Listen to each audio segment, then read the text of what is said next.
Welcome everybody to RSC-EU.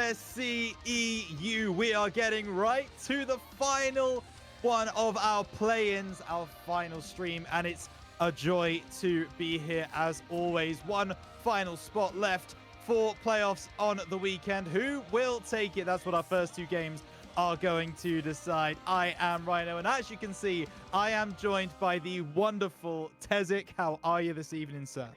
I am very good. How about you?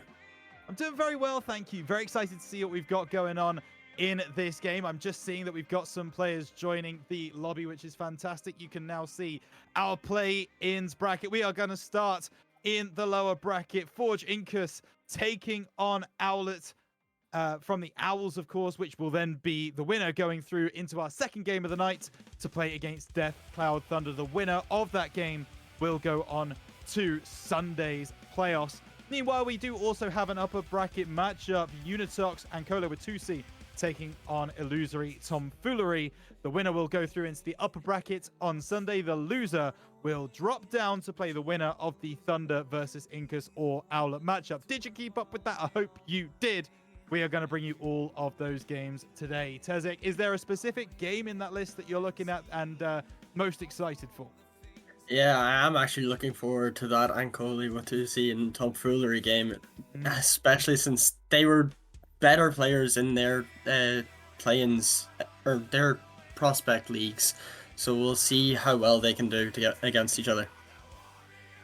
Yeah, I love it. Absolutely very excited. And I can see that we now do have all of the members of our first game in the lobby. And those are the members of our first game. You can see in front of you Forge versus Owls. And initially, the first thing that you can see immediately is the captain from Forge. Well, he certainly favors himself. 68 games played this season, doing very well. 63 goals and 95 saves across the season. Wonderful work coming through from Mash. Meanwhile, over on the Owls side, it's a little bit more balanced, let's say, Tezik. Is there anything on this screen that shouts out to you at all?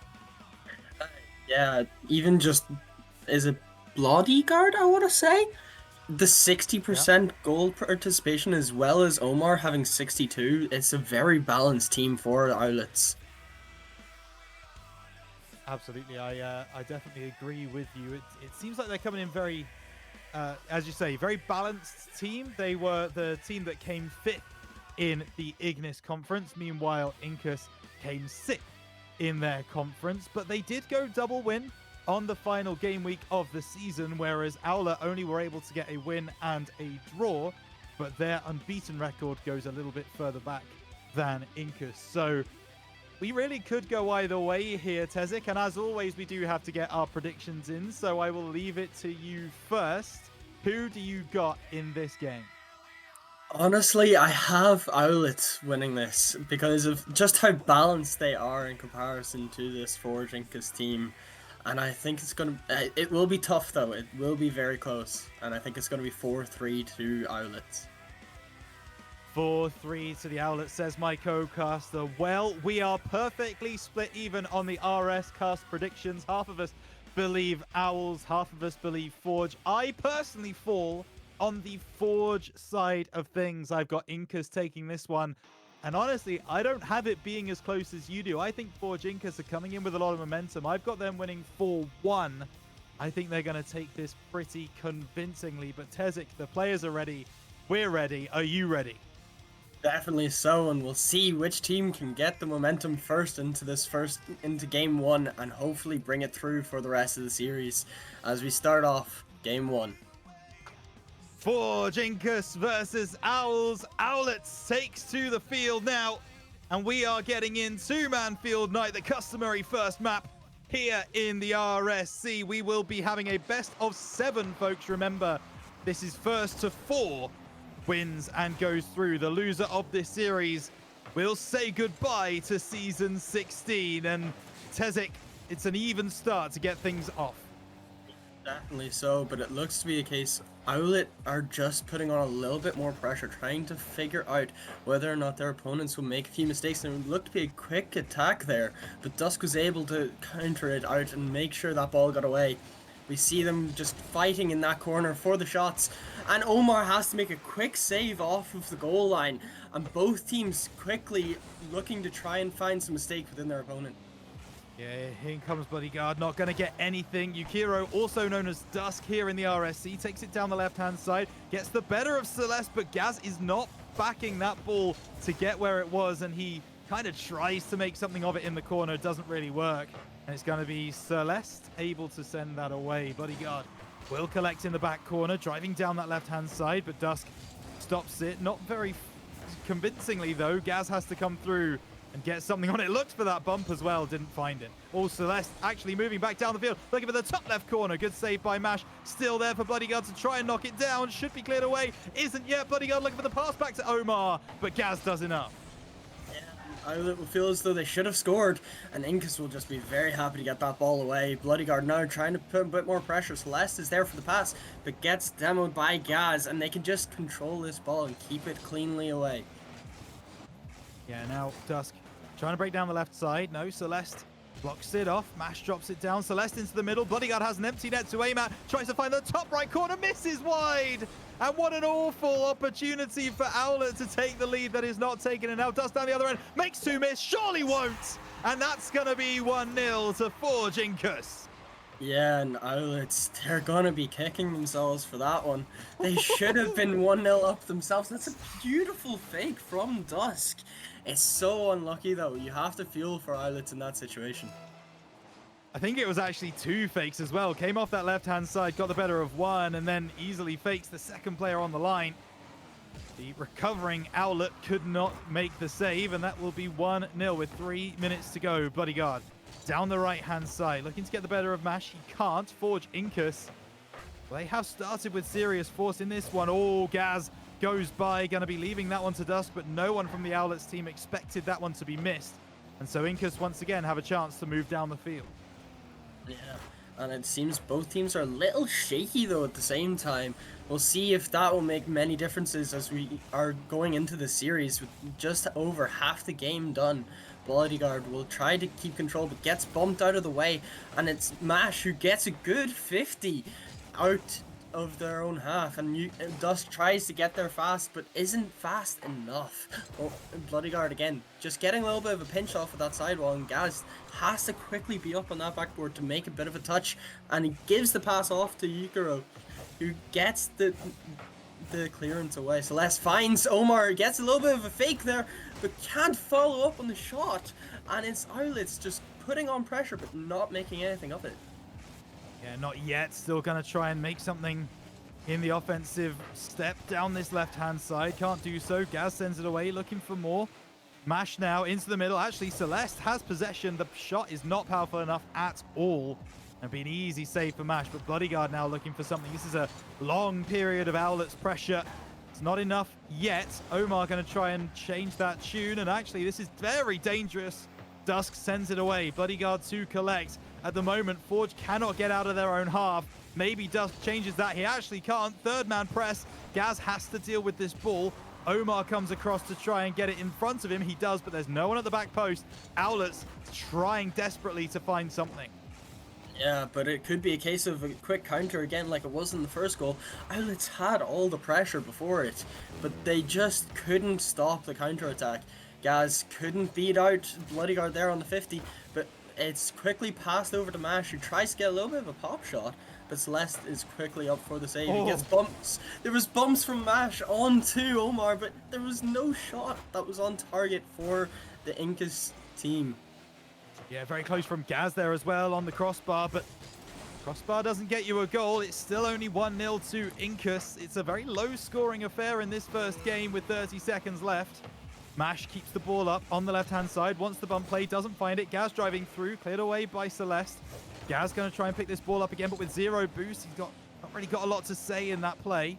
Mash will collect over on that left-hand side. Plays it forwards. Bodyguard away. Dusk to pick it up, but actually doesn't make contact at all. Mash has got a demo on the back lines. That might be enough. Gaz, no boost to speak of. Owlets have 5 seconds to try and bring this game back, but I don't think they're going to be able to do so. Mash is going to intercept that. Celeste is going up. There is 0 seconds on the clock. Celeste misses, and Forge Incus take game one. It's a good game for Forgincus. It's a nice way to get that momentum going for them and hopefully keep pushing through in the series. You can see there Dusk getting a great performance, nearly 300 over every other player in the game. Yeah, very solid. The only goal scorer of that game as well. But it's interesting that Forge actually won that when you look at the shots specifically. 3 shots on the side of Forge Incus. Over on the other side, you've got 7 shots from Owlet. So over double the number of shots coming through from the losing side is so rare, but it's all down to that defense. The Forge Incus defense was doing so well at rotating. They had 5 saves between them, Tezik, and they looked impenetrable. They looked really good. Yeah, they seem to look really well so far in this first game. And we'll see though, can Owlets bring it back and maybe find their feet within this game and hopefully have their shooting boots on? Who knows as we go into Forbidden Temple for the second game. Who knows? Absolutely. This is a wonderful arena for the second game of the series, and it's always such an important one in that best of 7. You go 2-0 up, all of a sudden you're starting to look at maybe winning the series. You start to feel that confidence. If we go 1-1, then a best of 7 becomes a best of 5. We go to a level stanza. So Forge Incus will really want to extend their lead in the series, but Owlet looked really good offensively in that last one. If they can just get maybe more powerful shots, they might be able to do something. Celeste round the corner, can't do much. Gaz to clear, and actually might be able to get beyond the defender. No, Omar sends it away. Yeah, and it's a good touch from Omar just behind Dusk. And there's a little bit of a pass there to Celeste, and he gets it back, but just a missed contact. He doesn't get the hit off of the ball, and Dusk can clear this away off the corner. Gets a double tap, but there's no one there for the shot. Omar can push forward, get his team on the offense, maybe even get them ahead in this second game. Yeah, for sure. Gaz just going to leave that one for his teammate Mash down that right side. Now looking to go over the top of Omar off the ceiling. Needs a double, doesn't have the boost to do it. Dusk is there at the back post. Top right-hand corner off the bouncer. And Forge Incus once again take the lead off a Dusk goal. Yeah, and it nearly looks like you couldn't get more top right than that. That's an incredible shot from Dusk. There wasn't much the Owlet defense could do for it. It really wasn't. 4 minutes 12 to go, though. Plenty of time. Owlet struggled to score in that first game. They will need to break down Incus in this second. It's going to be Bloodyguard looking for the first opportunity, but Mash puts it over to the side. Isn't able to catch up to that ball. Celeste does enough. Dusk gets the better of his man. Now put up top by Gaz. Nice passing play. Mash is not on target, though. Bloodyguard sends it over to the side, but Gaz is waiting. Gaz is scoring! Middle of the net, the second goal scorer of the series, and Forge double their lead. Yeah, and it looks to be a bit of a mistouch from Bloodyguard. He just hits it behind him. He goes too quick. And it's just an easy net for him to shoot and score. Certainly is. 3:46 left on the clock, and daylight now for Forge Incus to work with. They've got a little bit of they can kind of do whatever they want, right? Bit of freedom now to work with as they have one more opportunity. That's just going to fly in. Everyone's getting involved. Team hat trick for Forge Incus. That's a good shot too. Gaz with the pass to Mash, and no one's back in time for that shot. And again, top left. Can't get much higher than that. Very impressive. 3.5 minutes to go. Gaz down that left-hand side. Omar will keep it moving. We'll bring it forwards, but big demo on the back lines could be enough. But Mash gets across well and makes the save. Yeah, and it seems that Owlet and that is a great shot from Bloodyguard. Just unlucky for the defender. He can't get the save off of the goal line. Gaz just putting it into the top right for Bloodyguard. And we can absolutely blame our producer right there, as Stingray put in chat that Owls would need to score first, and that is a wonderful jinx. Thank you very much. Omar might come through and get the second here. No, Mash does enough to send it away, but Owlet playing with their tails up. Not enough to get that second goal for them yet. Bloodyguard gets the better of the defenders, but Dusk should do enough, and Mash got a demo downfield as well. Won't stop the attack, but will just slow it down a little bit, Tazit. Yeah, definitely so, but I think Owls need to quickly put the pace back onto this Incus team, put some more pressure, maybe force a bit of an attack, Oh, and it looks to be a good chance here. And the net's Oh. open. But Dusk is able to beat his man on that shot. And they will happily say thank you to him to keep them alive. Yeah, they certainly will. Omar going to try and win this one. No, Yukiro, also known as Dusk, down that right side. Bodyguard sends it away. Omar into the middle. Mash going to go up to challenge, but Celeste wins out. This is now Dusk. Big boom back downfield. Mash, I think he tried for a fake there. I think he tried to be sneaky. Bloodyguard was ready for it. But for Jinkus, they turn defense into offense so wonderfully quickly that I don't think Owlet can deal with it. Owlet might be able to deal with this, though. There's an open opportunity. Omar surely will finish. And they're back within one. Yeah, it seems to be a bit of a miscommunication between the defense. There was a triple commit there on the goal line, and it's just left it open for Omar to slot it home. 2 minutes left then, back within one. And Owlet, as far as I'm concerned, have scored 2 back-to-back now. They're the ones playing with momentum. They're the ones who are definitely in the ascendancy. Dusk brings it forwards, doesn't have the boost to beat Celeste in the air. Down this right-hand side, gonna be Mash to pick it up, looking for the shot. Omar makes a save. Gonna have to be Gaz to get up for this one. Does push it over to the side, and Owlet might actually be on the receiving end of an attack here as Gaz gets up well, but Bloodyguard sends it into the corner. Both teams pushing as hard as they can to get more goals here. Incas needing to regain their 2-goal lead, and Owlet just trying to equalize here. As we see both teams just pushing as hard as they can. A bit of miscommunications from both, as they don't seem to get some shots off. Owlet keep the pressure on, however, and Bloodyguard is in the corner with the ball, but Mash can stop him from getting there. And there's a good shot from Bloodyguard into the very far right corner.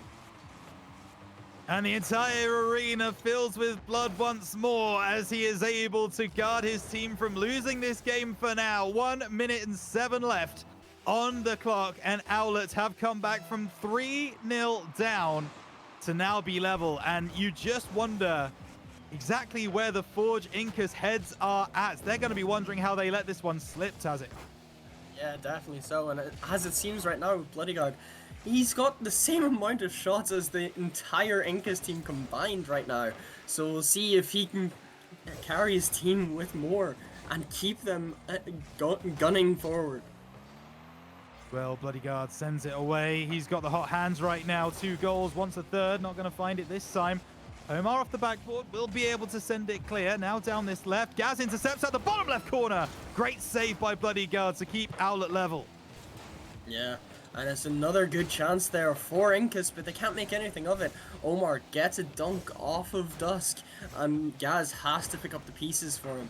Celeste, another good 50 from Owlet. I've noticed the 50 game from Owlet has just been very, very clean.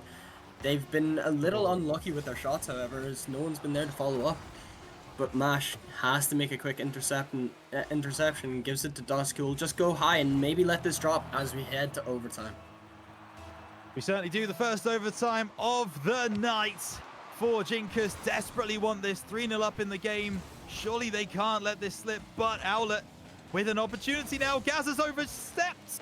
Bloodyguard can't find the finish across the goal, but Owlet early in overtime look like the favorites, and Celeste goes by, leaves a chance for Mash. He doesn't send it high though, and it will be blocked off in the midfield. Yeah, and it's very lucky. It seems Incas have just got away with that. And Celeste now just launching that ball forward after the touch from Bodyguard. Omar can quickly get up. It's a bit of a miscommunication. Celeste went up with him, and it's just, there's not going to be much made with that. However, now we see Celeste keeping the pressure on, keeping the momentum for Outlets in this overtime, and Mash can just get a good 50 off of Bloodyguard.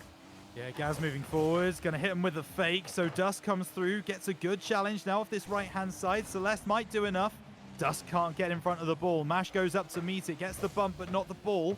And Omar now drives downfield, might have got the better of the backline. It's not quite, but surely Bodyguard will finish. No, it's not on target.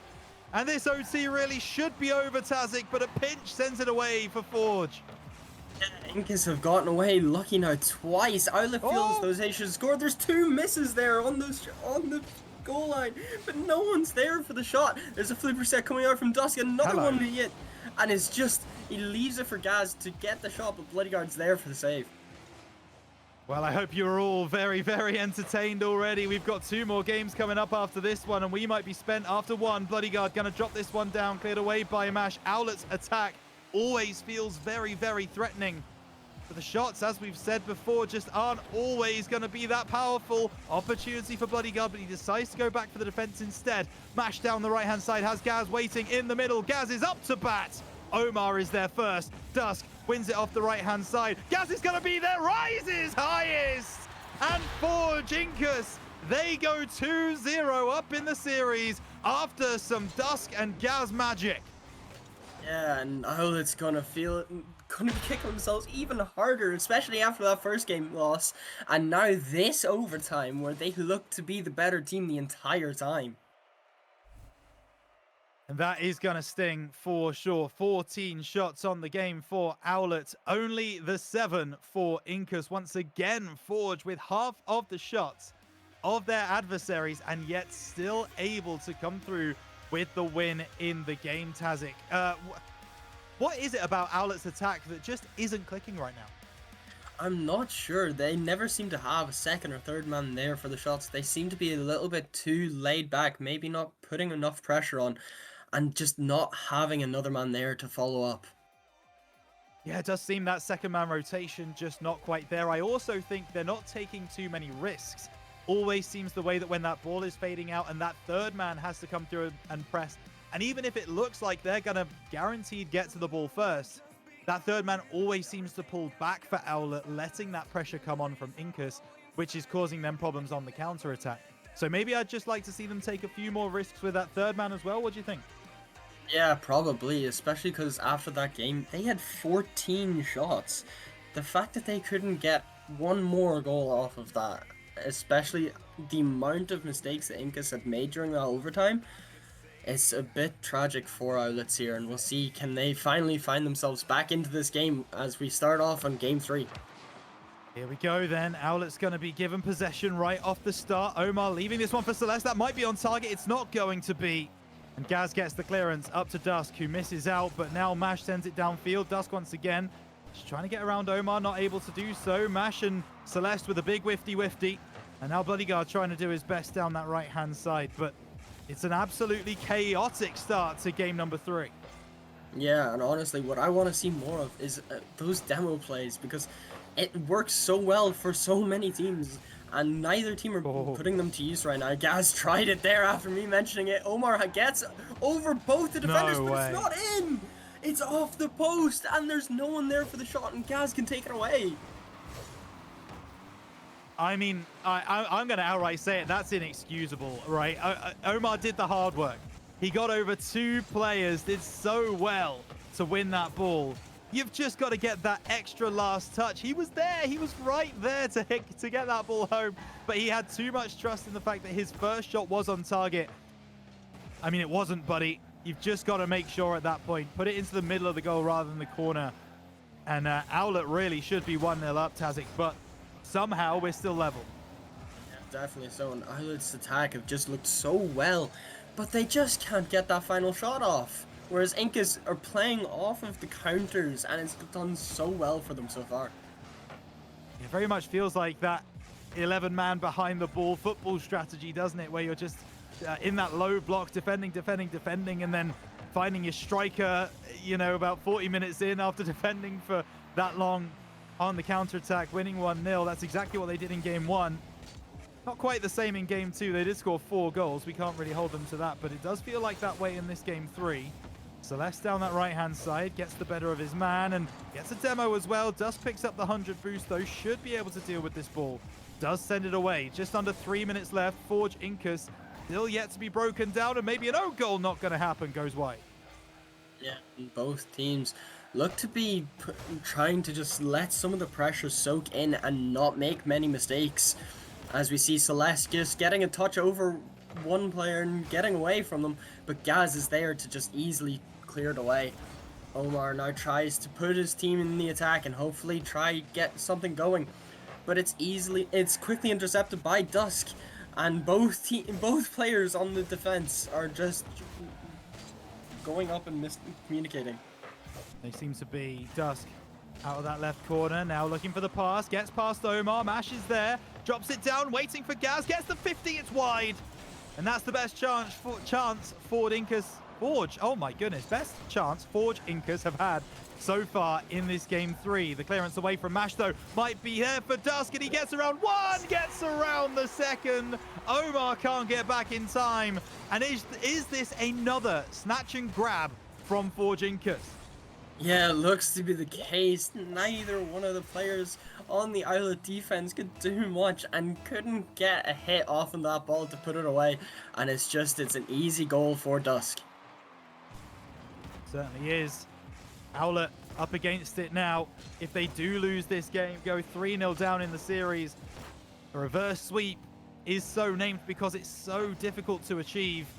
Not many teams do it. But there is also the argument that when you are 3-0 up in a series, it's also very difficult to get that final game just to force yourself over the line. Forge Incas appear to be going into that position in a moment. Gaz is up first, looks for the bottom right corner of the post. Dusk decides to actually back away from that challenge, and it's probably a good idea to do so as well. Just trying to manage the game now and not take any risks, Forge, and I actually like that game plan. Yeah, definitely so, and I know I said that they keep doing counter-attacking play, but they're proving me wrong this game. They've got 5 shots to Owlet's 2, and they just seem to be putting more and more pressure onto this Owlet defense. Gaz pops it up on this left side. Big demo from Mash, 60 seconds on the clock. Oh, that's going to be Bloodyguard stealing the ball past the Celeste. Oh, it's a great save by Dusk. How does that one not fall? And Owlets must be just wondering if it's not their night. Gaz gets a redirect, looks for the goal. It's off the crossbar. It's end-to-end stuff. Yeah, it definitely is. And then this is an entertaining series so far. Even if it is 2-0 to this Incas team, both sides are putting as much pressure as they can on their opponents. And it looks to be Bloodyguard getting past one. He gets the shot, but misses. Oh. He puts it across the goal, and it's not able to be found into the net. I don't mind the idea, but the execution is poor. He sees the player coming back. He knows he has to rush to that near post, so he tries to put it behind the defender that's coming back, and he just misses wide. There's a pinch that could have really gone anywhere. Does go over to the far side. Dusk sends it away. Needs to keep it up. Does Bloodyguard. Does do so. Dusk sends it to the right-hand side. They're there, but it's staying alive, and so are Owlet for the moment. Down the left side, surely it can't end like this. Bloodyguard off the corner. Mash sends it away. Celeste is there to keep the ball alive. Oh, and that's up, ref. Referee, take a look at that one. That is outrageous. Incas win by a matter of pixels. Yeah, and that's a nice 3-0. They'll feel very comfortable in this series. And we'll see, though. Islets, they need to do something, and they need to find a way back into this. They're just not able to get those shots on target in time. Yeah, it certainly seems that way, and I have to say I am a little bit excited about this prospect that I might have my first point of the entire predictions for this prospect postseason. We need it, boys. We need it. So Incas, one game away from giving me 3 points on the board, but Tazik, you're still alive here. A reverse sweep is possible, and Owlet, I still maintain their offense still looks good. The reverse sweep is possible, especially if they keep on that pressure. Timeout called. My apologies. I should have told our broadcaster earlier. I'm sorry, Stingray. I apologize, but timeout. Well, as that's being sorted out, I suppose we can just waffle a little bit more, yeah? Yeah, the reverse sweep looks to be possible if they can keep the momentum going and the pressure up, but they just need to find that finishing shot. They do. I was very sorry to cut you off there as well, Tazik, but I just realized we were getting back into the game and realized I hadn't actually told Stingray we were in timeout. I'm very It's okay, don't be worried. But we have Utopia Coliseum coming up, and I don't know. Do you see a world at this particular moment being 3-0 up, knowing that they are on the edge of going to one more game in this play-in, that Forge Incas start to get inside their own heads? Because I actually think they've been playing rather sensibly this whole series. Yeah, they have been playing very well. Their defense has looked really good as well so far.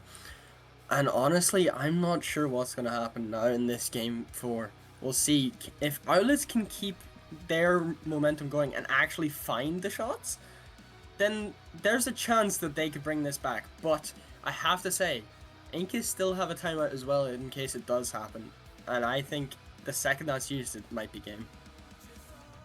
Definitely could be. I'm seeing a suggestion from the chat that surely Owls just go full monkey mode now. And you know what? I actually don't hate it all that much. You know, they've got the opportunity now to go 50-50 on everything. Just challenge every single ball. Don't really do anything about it. Just go.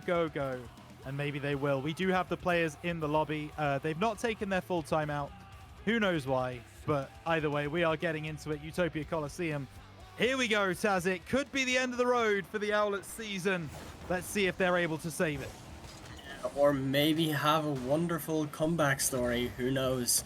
As we see Omar getting a bit better in the 50 and Celeste needing to make a quick save to make sure that doesn't immediately turn against them. And No. It might just as well here as it's on the goal line and Mash is able to slot it home. I'm sorry, how does Gaz not score here? I mean, it's a great finish in the end by Mash, but yeah, we got to talk about that. That is off the crossbar, off another player's car, off the post, and lands at a teammate for Jinkus. They take the lead. They might immediately be level. No, great save by Dusk. Yeah, Mash can try to take it away, but it looks like a bit of a mistouch as we see Celeste taking it away from him. And Bloody Guard can just keep that into this Inca's side, but it's quickly taken back. Omar grabs the boost, just tries to play in the corner, but can't do much. Celeste has to take a quick touch. Stays in the air. Omar quickly diving into that. Maybe miscommunication. There's a bit of a bump there from Gaz, as it just looks to be a case of Celeste needing to make a quick dive play. Causing so many problems on the back lines is Gaz, doing really well. Ball into the middle. Bloody Guard will not really get much done there, Gaz. I'm not sure what he was trying to do there, but either way, he was trying to make a play on that ball. Ball in from the left from Dusk. Can't get much done. Gaz pops the ball high. Will be first up to meet it. Oh, he's got some control here. Gets the reset. Goes low. Looks for the, not quite a pinch, but just looks to roll that one into the back of the net. Doesn't work for him this time, but I like the play. I like the attempt. Yeah, definitely. It looks like he's being a bit more of a creative player, especially now that they're on this quadruple match point. And this Outlet squad need to get out of their own half if they want to have any chance, and they might just do it here. And Bloody Guard can send that home. A beautiful pass from Omar. Big play here, not just for this game, but for Owlet's season. 3 minutes 20 left on the clock, and they needed that one. Owlets just need... you got to say they just needed that confidence, right? They needed something to go their way in this series because nothing really has been going their way. Finally, they are level. So an opportunity here on Utopia Coliseum to bring this back and maybe get at least one game in this series and make us start believing in a comeback. Yeah, definitely so, especially since that was the one time it looks like that they actually sent two people forward and it worked out well for them. And they're quickly on the defense again though, however, because this Inca squad are just putting on so much pressure for them. But Bloody Guard can quickly deny Dusk from getting anywhere forward, and Gaz just sends it long. Yeah, and it's a little bit of tennis being played in front of us as will be picked up by Mash. Dusk will take it through, decides not really to take the measured approach, just booms it back down the field. Gaz is going to collect this one on his right wall. That one might actually drop if it's not dealt with, and Celeste does indeed deal with it. Omar down the right, gets bumped off the play, and Mash now with an opportunity to take it past one, but he gets bumped away. Bloody Guard looking for the bottom corner. Gaz stands strong, still 1-1. Yeah, and both sides are just going at it tooth and nail as there's a little shot there, but Dusk can quickly get up to it. Omar's up for the shot but doesn't get it on target. And a double commit there leaves the net open. Can Gaz put it through? No He hits way. the post. How have Incas not got a lead here? I have no idea. Ball off the backboard. Gaz does send it away. 1 minute 40, and maybe those game-winning jitters are starting to get to them. That's a double commit. That's going to leave the back door open. Bloodyguard takes a shot. Surely he won't make the same mistake. And Forge Incus are going to be looking over their shoulder, wondering how on earth they let this happen after having an open goal. I think that's Outlet's first time actually being in the lead so far this series. Am I wrong in saying that? Nope, absolutely right. Yeah, that's... maybe this will be the start to their comeback story, as that's just an open again. But he puts it just left, and the shot's in! Celeste can find the shot just about and put them on a 2-goal lead.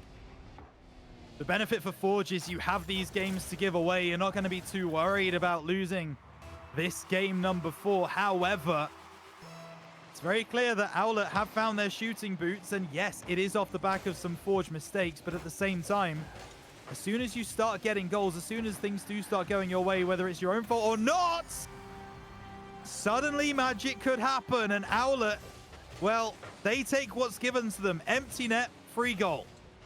Yeah, and this looks so different to the Outlet side we were seeing in the first 3 games. They're actually putting these shots perfectly in towards on target whenever they need to be.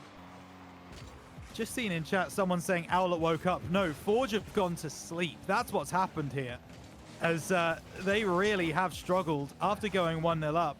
Too many individual mistakes, not just individual mistakes, team mistakes for the entire team that they simply weren't making earlier in the series. Maybe one more for the road. Bloodyguard will collect this one and get demoed for his trouble, but Owlet are just taking what's being given to them. Forge are really struggling to bring it together in this game. It's bizarre to watch. Both teams, they're having double commits left, right, and center, but Ink is just doing it so much more often, and Outlet are actually punishing them for those mistakes. And we'll see though. We've 25 seconds left. Can Outlet get their first game in the series? Yeah, they're going to try. Mash wants a little bit, but whifty with Omar. He's not going to do him any favors. Maybe just a goal to go into the next game with would be nice for Forge, but they're not going to find it. No one's around that ball. Celeste looking for something off this corner. Omar goes by. Bloodyguard takes a shot. Dusk might have an opportunity. Oh, he lets that roll down. Couldn't keep it on his bonnet. Owlet do have a game. And all of a sudden, maybe, Tazik, we have a match. Yeah, maybe so. That was a black and white performance between those games. And Celeste picking up nearly 600 points. Omar as well, getting close to 550. That's an incredible game from Owlet now. Certainly is. Well, we will see if they are able to continue that. I would be very surprised if it was going to be a timeout through from Forge here, but we will wait to see, because now I'm actually paying attention to that. It doesn't look like it's coming. So, Tazik, it's difficult to say, isn't it? Because I don't necessarily feel like Owlet played any better in this game number 4 than we've seen them play for the season. I saw a massive decline in quality from Incus, though, and that is concerning. I would have to slightly disagree. I feel as though Owlet's defense looked better than it did before, and they were actually getting their shots on target compared to the first 3 games. I just can't see how Owlet... They've completely changed how they've been playing, and it looks like they've been going so much faster and just being able to actually play well together. Well, here we go. For my prediction to be 100% right, Beckwith Park is where we end this series.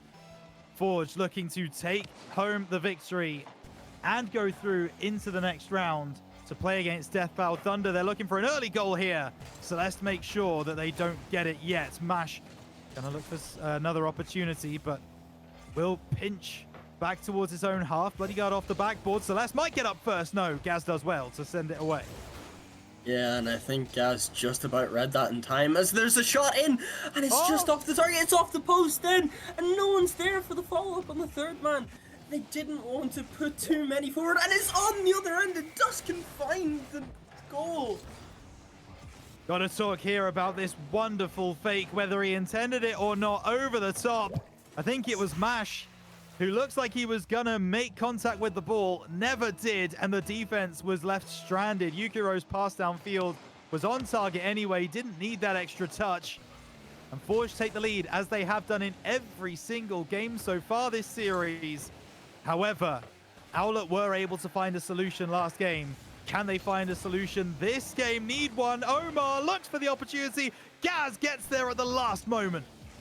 Oh my god, this Owlet team feel as though they should be tying right now. They've been doing so well. Their pressure has been mounting on and on and on. They've been making sure that Incas make a few mistakes, but they're just not punishing them right now. There's a little bump there from onto Dusk, it looks like, and he's just there to gather the ball, and Gaz can take this away. Yeah, and there's another double commit, though, coming through from the side of Forge, and these are starting to creep in more and more to their gameplay. Backboard, Mash does enough to send it away, but Forge, once again, looking a little bit rocky in the back line. Mash will send it clear. Gets the better of Omar as well. Gets another touch. Looks for the top right corner. Won't find it, but Gaz trying to stop the counter. Doesn't really do so, but Celeste gets taken out of the server by Dusk. Yeah, and we see now Gaz just taking a little bit of control, trying to relieve some pressure, and it's just there! Bloody Guard is there on the pass in the middle, and it's a great shot as well. I've got to ask why Dusk doesn't go up the sidewall and try and challenge for that ball. That's a really strange decision to me. Seems to be the one that loses them that possession. But it will be Owlet to get back level, and the last time they did this, they won the game 4-1, so we'll see if that comes through once again, or if Forge can find a way back through. It's Dusk marching forwards, trying to find a way through. Down that left side, not a lot of boost to work with, so Bloodyguard takes it past him easily. Celeste takes over. Gaz is there to read it, sends it away, but Owlet once again pushing forwards as the aggressive team. It's a bit of a whiff there, and the net's open, and Omar can find the shot. There was a bump play as well. I didn't see who did it. And it looked Celeste trying to get a bump on Dusk, and Omar just finds the shot into the goal. I'm not sure that first shot was on target, but he bundles it over the line, forces his way through. Forge don't want to see this trend start to continue. Gaz going to try and put a stop to it as this ball lofted into the middle. Omar gets there first, finds Celeste down that right-hand wing. But it's not enough. Gaz down the line on the left, gets bested by Bloodyguard once again. Over to the far side. There's no one waiting for Owlet, though. Now the ball back into the middle, looking for the pass. Mash sends it away. Dusk doesn't have any boost, so he can't really do much downfield. Mash sends it across his goal. Forge Incas under so much pressure. There's an opportunity. Gaz there with the save. Again, this is what I mean.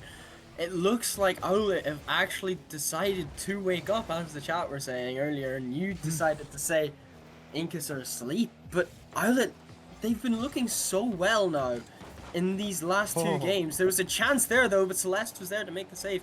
And now, there's only one man to beat. Can Celeste find it? Gets the 50 in the pass. It goes out to Bloodyguard, but he misses the shot. And Omar has to pick up. Maybe try get another touch. The fake is there. There's no one there for the shot, though, and Gaz can take it away. Bloodyguard finds a way through the two defenders and just doubles the lead for this Owlet team. Yeah, Gaz's clearance and then boost takes him well away from the ball. There's no one set in net for the Forge Incas side. My prediction is in a very, very sorry state right now, as Owlet are now 3-1 up with a minute and a half to go. Forge need to bring this one back into their favor as soon as possible. Going 4-2, or 3-2 I should say, it's going to really cause them some worry, cause them some problems. They're looking for a goal back here. Mash can't turn on the ball, but already better signs from Forge. Yeah, but if they keep playing the way they've been playing these last two games, who knows what could happen. Maybe, I don't want to jinx it now, but there could be a chance to a reverse sweep and Omar can get this ball away. Yeah, it's Dusk backboard looking for the run of Mash, and Gaz, backflips. Unfortunate backflips downfield means he's not going to challenge for that ball. Bloodyguard has been excellent for the side of Owlet. Does enough to keep the play alive. Gaz into the middle. Bloodyguard once again sending it away. 40 seconds left. A goal here would surely end the game. Needs a double. Oh, what a save by Gaz. keeps his team in it for the moment, but with 30 seconds left, they've got to turn defense into offense very quickly. They do so, but Bloodyguard sends it clear. Yeah, and who knows? There's 20 seconds left. There's still plenty of time, but they need to quickly push forward for an attack. And it's just not happening right now. Bloodyguard can just send that one away, and Omar can find a touch to push it into the Incas half. Yeah, and here we go. That should be that. It will be 3-2. I'm saying that on the series. Owlet getting back into it, and now they're only one game away from taking us to Champions Field in a Game 7. And Tazik, after the first 3 games, we kind of gave the idea that maybe Owlet had enough. They have proven in both of those games, actually, they really do. They're on the charge. Yeah, definitely. They're just they're finding a way back into this game. And it seems though they've definitely found their shooting boots now. We can see that. They've had so many more shots now. Omar having 6 alone, that's more than the entire Incas team combined. And finding a goal for his troubles. Yeah, it's very impressive, really. As now this is a moment where I kind of expected Forge to take a timeout and try and ice Owlet off a little bit. That's not happened. We will go straight into the next game, but you know, I'm not too sure I agree with that strategy. So Forge Incas gonna try and win this series now. They've had 2 opportunities already, and they have not looked good in either of them, Tazik. They really need to step up in this Game 6. Yeah, definitely, and I think that might be a mistake from this Incas squad to not take that time out. Owlet have been looking very well, and they're going to keep bringing this momentum back. They are. Down the right side then, Bloodyguard, the man who has been lights out for Owlet in this comeback story. He's going to look to get something going. Celeste, not a powerful enough shot, nor is it on target. So Mash takes charge. Big interception by Celeste. Gaz tries to send it away. Bloodyguard intercepts, looking surely for the double. Needs help, might not, has it on his own! And Gaz tries to make the save, can only put it into the top corner of his own net. And it's 1-0 early for Owlet. Yeah, and that's a good chance there from Owlet. It's unlucky though for Gaz. He probably feels like he could have done better with that. But as we get started, it's a quick start from Owlet. And they might be on the way to bring this to Champions Field. They really might be. Clearance here from Celeste, intercepted by Dusk. Mash in the middle, but he can't get the better of Omar, who's got quite a bit of pace in this attack. Gaz stops him. Dusk sends it away. Actually, Gaz down that left-hand side, hits it forwards, off the backboard, needs some help. Bloodyguard misses. Shot was open there for Forge, but there was no one there to finish it off. Yeah, Bloodyguard got a little bit lucky that Omar was able to bail him out of that. And we see now Incas just trying, they've clearly sped up a little bit, trying to put more pressure onto this Owlet squad. But Bloodyguard just tries a pop shot. Gaz is able to make the save, and Mash has to just take it away with no boost. Yeah, and that's kind of the problem right now for Forge, is their boost management has been a little bit poor. You see Gaz back here, he's on just over 50%, which might be enough on this occasion, but in the future it might not be. Celeste also struggling with that boost amount. Gaz takes it down the right-hand side, tries to flick it beyond the aggression. Isn't able to do so. Oh, but Mash has found a gap. Omar won't get back in time. And Forge Incas level Game 6. Yeah, and that's a great shot as well from Mash. No one's home to make the save.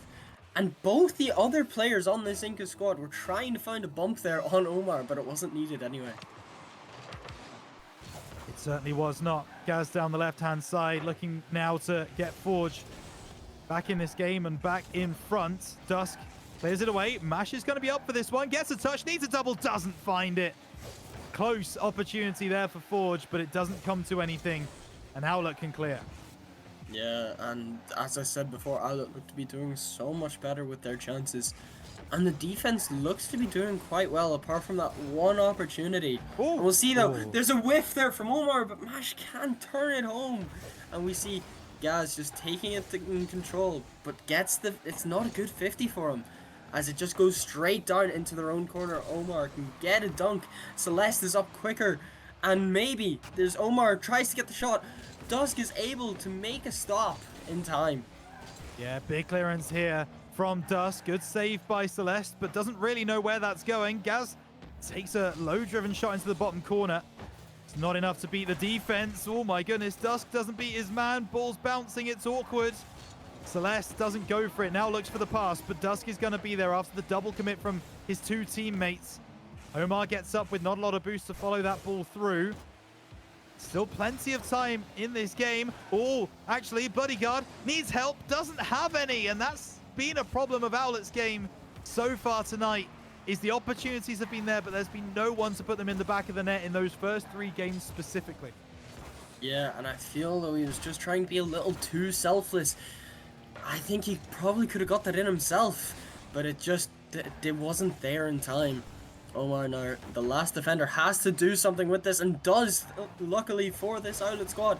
Bloody can try to do something, but is quickly intercepted and the ball's taken away by Mash. Yeah, now Dusk into the middle. Gaz is going to be up, tries to drop it down. Bloodyguard's ready for that challenge, and actually gets beyond Mash as well, but it's not powerful enough to really cause him any problems. We'll try and collect off the backboard. Gaz to send away. He's not going to be able to follow through his pass, but Mash is. Off that right-hand side, now it's Dusk up to bat. Tries to get the pinch, doesn't do so, but there's a demo on the back lines. Mash takes out Omar. Gaz trying to get something going for his team out of the corner, can't do so. Dusk has a free shot, pops the ball high, gets absolutely deleted for his trouble. How dare you pop the ball in the air? It's just, he wanted him out of this game as quickly as possible, and Celeste tries to pick up on it, but can't do much. Bloody can take control of this and pass it down to Omar, who will take it up on the sidewall, maybe do something with it. Gets a little bit of a flick there. Dusk quickly has to make a save, and Celeste can play it into the corner. Here he comes, Dusk with a reset. 30 seconds remain. Bloodyguard off the side. Dusk will get there first. He should beat Omar, but Omar positions himself well to get the 50. Ball out of the corner. That's on target. Gaz sends it away. 20 seconds remain. Forge score. They will go through to the next game. If Owlet score, we will go to Champions Field. Celeste keeps the ball alive. No push from Bloodyguard. Mash gets it beyond him. Opportunity knocks for Forge. Sent away by Celeste. Back in by Gaz. It's going to bounce. There will be an opportunity to keep the ball alive. Dusk might just be there. Bloodyguard sends it away, and surely they'll get this ball on the ground. Second OT of the night is here.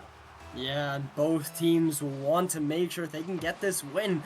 Owlet to maybe have the chance at the reverse sweep.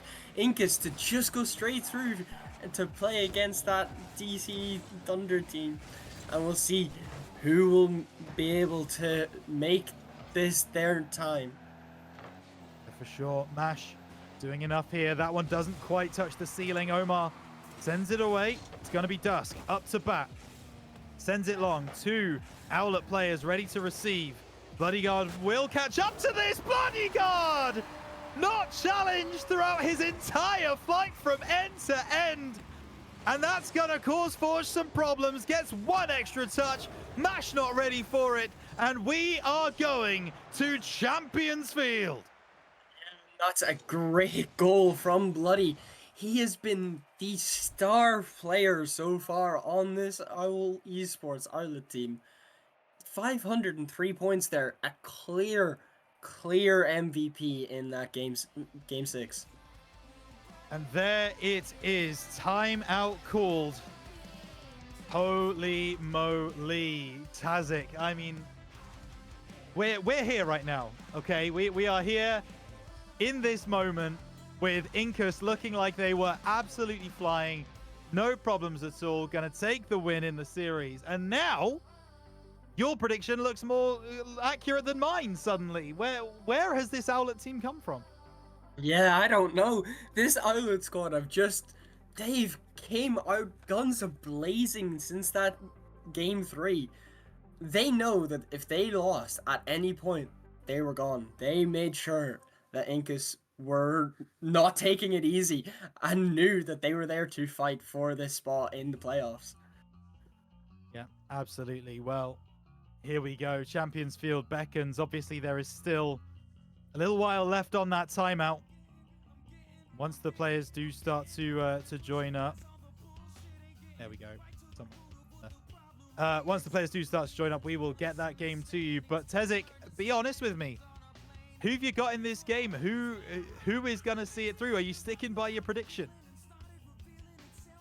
I will be sticking by my prediction, I think. Okay. I think Incus now are a little bit in their heads, even with this timeout. They'll be able to talk some stuff through. But it looks like they might be in their own heads right now, and Owls will be punishing them for that, as they have from the last 3 games. Is the timeout too little too late, or is it the stroke of genius that Incus needed to be able to extend their season? We will find out very shortly. I want to know one thing, though, and that is chat. Who have you got to win this game, number 7? Do you believe in the reverse sweep? Or is it going to be Forge to shut down everything going on in front of you? The players are joining the server. I'm seeing an Owlet. I'm seeing a Forge. I'm seeing a few different teams by chat. Who will take it? 5 minutes of Rocket League. We'll find out. That's if we don't get an overtime as well, especially with how this series has been going too already. We'll see, though, as there's a quick attack from this Owlet squad. Bloody immediately trying to put some pressure on. Celeste isn't there for the follow-up, and Dusk can just get Incus out of their own half a little bit. But Bloodyguard immediately gets a shot, and it's a good save there from Dusk. Celeste, though, can take control, and it's a good shot, but what a save from Gaz off onto the crossbar. Forge panicking in the back lines, but able to make those saves. Owlet have not broken the deadlock in game 7 yet. They are going to absolutely believe this reverse sweep is on. Forge, well, actually, they might believe that they've got an opportunity to win it here. Dusk doesn't get there in time. Omar sends it away. And Bloodyguard not challenged in the midfield. We know what often happens when that is the truth. But eventually, it is sent clear. And Forge try and build an attack again. Dusk reset over the top left found. Oh, Gaz is there to finish the job. It was just wide left off the initial shot. Gaz finishes the move, and Forge are 1-0 up in game 7. Looks to be a case we might be going back to the first 3 games, where Incus just counterattack after counterattack, punishing Owlet for their mistakes on the offense. Oh, no way. As it looks, oh my, and it's just an open net. All the players on this Owlet squad were in different positions. There's no one home. And Mash can just send it through for this Incus team. The hot hands, the momentum, all completely iced out by what appears to be so far an absolutely inspired timeout before game 7. Forge Incus 2 to the good. The only problem for them is there is still plenty of time left in this game. Bloodyguard has to make a save. Demo onto Omar, which means Gaz is going to come forwards, but Bloodyguard might actually have a run of the green here. He's going to fall back to Celeste, who tries to knock it down to his teammate, but Bloodyguard wasn't ready for it. A bit of miscommunication. Bloodyguard again across the goal line. Gaz does enough, sends it away. Celeste into the middle. Can Dusk get there in time? It's not on target in the first place. And Forge Incus survive another Owlet attack. We might be back to that first 3 games. This Owlet team, they might be a bit nervous knowing that they've got this reverse sweep in their hands, and the possibility of it happening is immense. They're just not getting their shots on target, and there looks to be a chance there again, but Celeste can escape and make this Owlet squad look a little bit more defensively strong. Yeah, oh, that's going to be dangerous. Bloodyguard almost didn't get up for it, but did in the end. Dusk sends it forward. Once the 100 boost, finds it 2. Celeste gets around 2 players, though. Won't be able to find his teammate. Mash sends it forwards. Bloodyguard leaves it for Celeste. That's actually on target. Is there anyone back for Forge? No, there is not. And if there was no belief in the Owlet camp, there is now as we hit half-time. Yeah. And we've been mentioning Bloody being such a good finisher so far this series, but we have to give Celeste those flowers. That is a great shot. Really is. Wonderful work in Owlet. Gonna feel like they're very much back in this game 7 now. All over on that left-hand side. Dusk takes it through, looks for the shot. Bloodyguard will send it away. He's been good at both ends of the field so far tonight. He has off the backboard. Celeste away. Mash in a bad position. Oh no! He's taking it away from Dusk. It's a freebie for Omar. Bottom right-hand corner. Forge are throwing away their chance to extend their season. Oh my god! Both teams looking so shaky in this game 7, not wanting to make any mistakes, but end up doing so. That is such a gift for Owlets, and they will say thank you very much. Yep, gifts come few and far between in playoffs. You got to take them when you can. This might be another one. Bloody God sends it long. Mash only just respawned and he just about gets there, but he's got no boost to follow through. Bloody God is there at the goal line to finish off. Owlet from 2-0 down, now lead 3-2 in game 7. This has gone from such a great game, such well played, to absolute chaos in this game 7. It has just gone from 2-0 to 3-2 in about a minute and a half. What has happened to this Forge team? Panic probably is the only word I can really think of. Dusk sends this away. Owlet, you are right. They've kind of had maybe not even a minute and a half. Maybe it was 60 seconds of magic in this game. And suddenly they are in the ascendancy. Double commit. Omar, empty net. Surely will finish. And Forge, Incus. I've said it before. I'll say it again. They are throwing their opportunity at continuing this postseason. My Owlet, they might have just booked themselves into this playoffs. Well, I say into this playoffs, they still have one more team to beat. But into the next game for these play-ins, they might have done it. But obviously we still have a minute left. Anything can happen within this minute. But we see them just constantly putting that pressure on. They're not letting up. They know that they can win this. They know that they have the opportunity at hand for a reverse sweep. They might just let this go and just continue trying. Celeste, there's only one man to beat, but he just flicks it away and can't do much with it. But Bloody Guard's there for the shot. It's a good save from Gaz, but there's another shot coming through and Dusk just has to push it away. Well, that really would be the nail in the coffin. And who better to put down Forge Incus' season than the man who's been exceptional throughout the games tonight? Bloody God coming through and spilling the blood of Forge Incus. It's 5-2. It's game done. It's a correct prediction for Tezik. Thankfully, the first one so far. But we have to mention a reverse sweep. What an incredible time. We only ever saw one other, I believe it was. And that was in Academy 2 days ago. And now we see another in the play-ins of Prospect here. You just have to wonder, how has Forge let this happen? But Owlet, they will say thank you very much, and they will book their ticket to the next game. Oh my goodness gracious, there you go. And I mean, credit to Forge Incus, who are still in the lobby. I certainly wouldn't be if it was me in this moment, but GG's all round. And why not? Owls Esports able to see it over the line and take home one of the most extraordinary victories I've seen in the RSC in a long time, Tezik. Yeah, and that is an incredible series. We can even see on the stats here, both sides were very close, even though the scoreline does not show it at all. And just, you have to feel for this Forge team. They did so well in those first 3 games, but it all fell to pieces. Owlets just, they woke up, they found their form, and were able to come back and make the reverse sweep.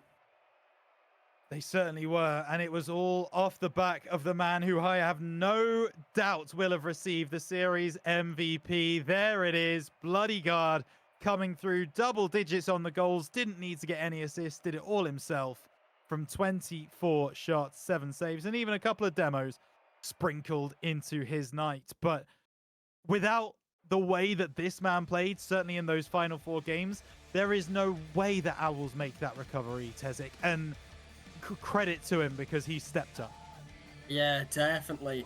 If it wasn't for him, they would have said goodbye to their hopes and dreams in this play-in. But I will thank him for my own well-being to get a prediction right. But oh my god, what a series! It was incredible to cast with you, Rhino.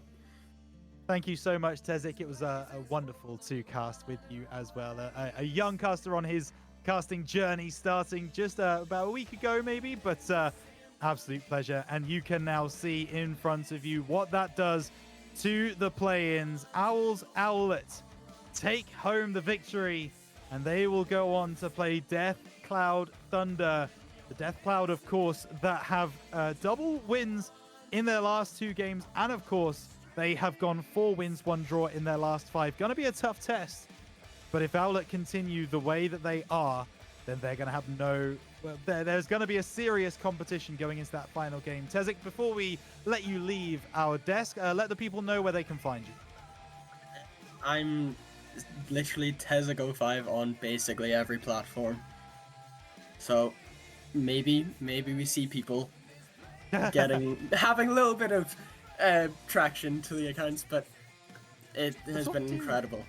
That's what we do. Go and follow this man at Tezik05 wherever you find your socials. Well, we will be back as soon as we can get this turnaround done, when we will have that lower bracket final for you. It is Death Cloud Thunder versus Owls Esports Owlet. We will see you very, very soon back here on RSC. Struggle to rank up in Rocket League? Are you stuck in Diamond while your other friends flex their SSL title? Well, look no further. I have partnered up with LTXAcademy as a coach, and we are ready to boost your gameplay. With multiple tournaments and trophies won and thousands of dollars earned, I will tailor to your needs and make sure you get to that next level. I'm also doing discounted prices for the first 10 days, so you do not want to miss out. And you are also probably thinking, CMOS, how do I book a session with you? Well, that's easy. Just open up that fancy browser of yours, type metafy.gg/@cmasorl_, pick a session to your liking, book a time, and bang, you're booked, and I'll see you in the call. Once again, that's metafy.gg/@cmasorl_.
a very dramatic way to start our day here in Prospect Play-ins with Owls reverse sweeping Forge. And Rhino, I know you got the pleasure of casting that one, coming back here again for this series. I mean, do this Owls team look like the real deal? Do they look like they could be a team to take down Deathcloud Thunder here in this second match? Yes and no. Yeah, I think there were definitely things that I saw that I really liked from the Owls team. The way that they were able to capitalize on mistakes was really good. The way that Bloodyguard was playing, especially in that previous series, was exceptional. But we can actually see the updated bracket now from that previous game, I believe, and we'll take a look and show you exactly what this means. So both of these teams are one series away from going through to Sunday's playoffs. Which team will it be? Deathcloud Thunder had to sit back and watch as Owls and Forge played a moment ago. Did they keep their hands warm? We're going to find out in just a moment. Meanwhile, Owlet won 4 games on the bounce in that previous series. Can they continue that run? Hodge, it will all be decided in this next few games of Rocket. It will indeed. It's going to be a good one. And, well, I mean, it's always difficult to get to this point because there is a bit of a discussion across the tiers of how much does 4th seed either help or hinder your chances, because some people say, oh, you know, if you're 5th or 6th and you win that match, you're coming in with a little bit of momentum, you're going to get that, you know, the ability to stay warm pretty much, like you mentioned there. However, some people don't value it quite as much and think that, you know, the better team in certain cases, you know, just often win. So I mean, we'll see how it's going to unfold, but it's always quite a fun vibe that you get at the start of the, you know, the second match here in the lower bracket. And I said this yesterday and it went completely wrong, but that's just Academy for you. But it often works in the way where the team who's just played might, you know, pick up some momentum in the first couple of games, and then that might swing to the other sort of side later on in the series. I said that the other day, and it was the complete opposite, and it was a reverse sweep the other direction. Nice. So maybe I've just cursed it again, who knows? But are we jumping straight into predictions here, Rhino? Because I know we've got some players waiting, and we don't want to keep them waiting too long. Absolutely. I think it's time to jump in predictions, and I actually think Owlet, with that momentum that they've gained in that game number 1, are going to come through into this second game and take home the victory. I've got them to win 4-2. I reckon they're going to go through onto Sunday's matches and surprise everyone. Shock the world. Owlet, why not? Hodge, who have you got? Rhino, 3 guesses who I'm picking between these two teams, and you only need 1. Yeah, I know who you're picking. Don't worry, but the people need to know. Deathcloud 4-2 here. I'm going to go for a Deathcloud win. I've got to back the coach Razor, coach my Academy team for the whole season. Want to see him have a bit more success than myself. And I mean, we'll see where things are going. Hopefully I'm not the Deathcloud curse of the night. But we've got to get things started because this, Rhino, is where the rubber meets the road. 1 spot left on this side of the bracket for those playoffs, and well, only one of those teams can go there. It's Thunder versus Owlet. Let's get the players down on the pitch. Here we go, 6 players on the field. Deathcloud Thunder, Owls, Owlet for a spot in the playoffs. Deathcloud come in with a humongously successful record at the end of the season. 4 wins, 1 draw in their last 5 games. But all of that goes out the window when you step on the field in the postseason, and the only thing I've seen is a reverse sweep from Owlet. We'll see if they're able to do it again. Fresh working down this right-hand side. Omar cuts him off. Razor, though, brings it through into the middle, cleared away by a double commit from Owls, but it's enough to get the ball away and give Bloodyguard a chance to get down the field. Pass into Celeste, gets the first chance. Fresh makes a big save. Yeah, I think for me here, it's quite clear who some of the impactful players might be in this series. They had last series, obviously, Bloodyguard stepping up, and it's quite clear that when you give him space to work with, he's absolutely going to take it, but that's great defense, speaking of the man, to keep that one out, as they had quite a clear infield pass to Deathcloud, but splitting that one up a little bit and splitting up the attack in doing so. So I have to say I'm pretty impressed with what I'm seeing from both teams in the opening minute. We've seen chances from both sides, but only one of them so far is going to connect into the back of the net. Omar, just quicker. Yeah, Melrose tries to send this one middle. Fresh goes by. It's a double commit, actually, from Deathcloud there at 6s and 7s. And it's going to be just over a minute played. No, No, no, no. Think It's so? a very common phrase. It's, not it's too much of an important match to start doing that. It Carry on. very much is. I totally agree. So quit your Gen Alpha-ing. All right, we've got work to do here. This one comes through. Bloody God tries to send it away. Rezar with a big block. Needs to try and get around this ball. Can't do so.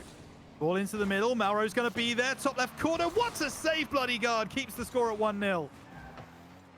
Does just that. Looking for more as well. Looking to try and see if he can get that powerful touch, but Rezar just robs him, looks for the reset, and just absolutely dunks the final defender.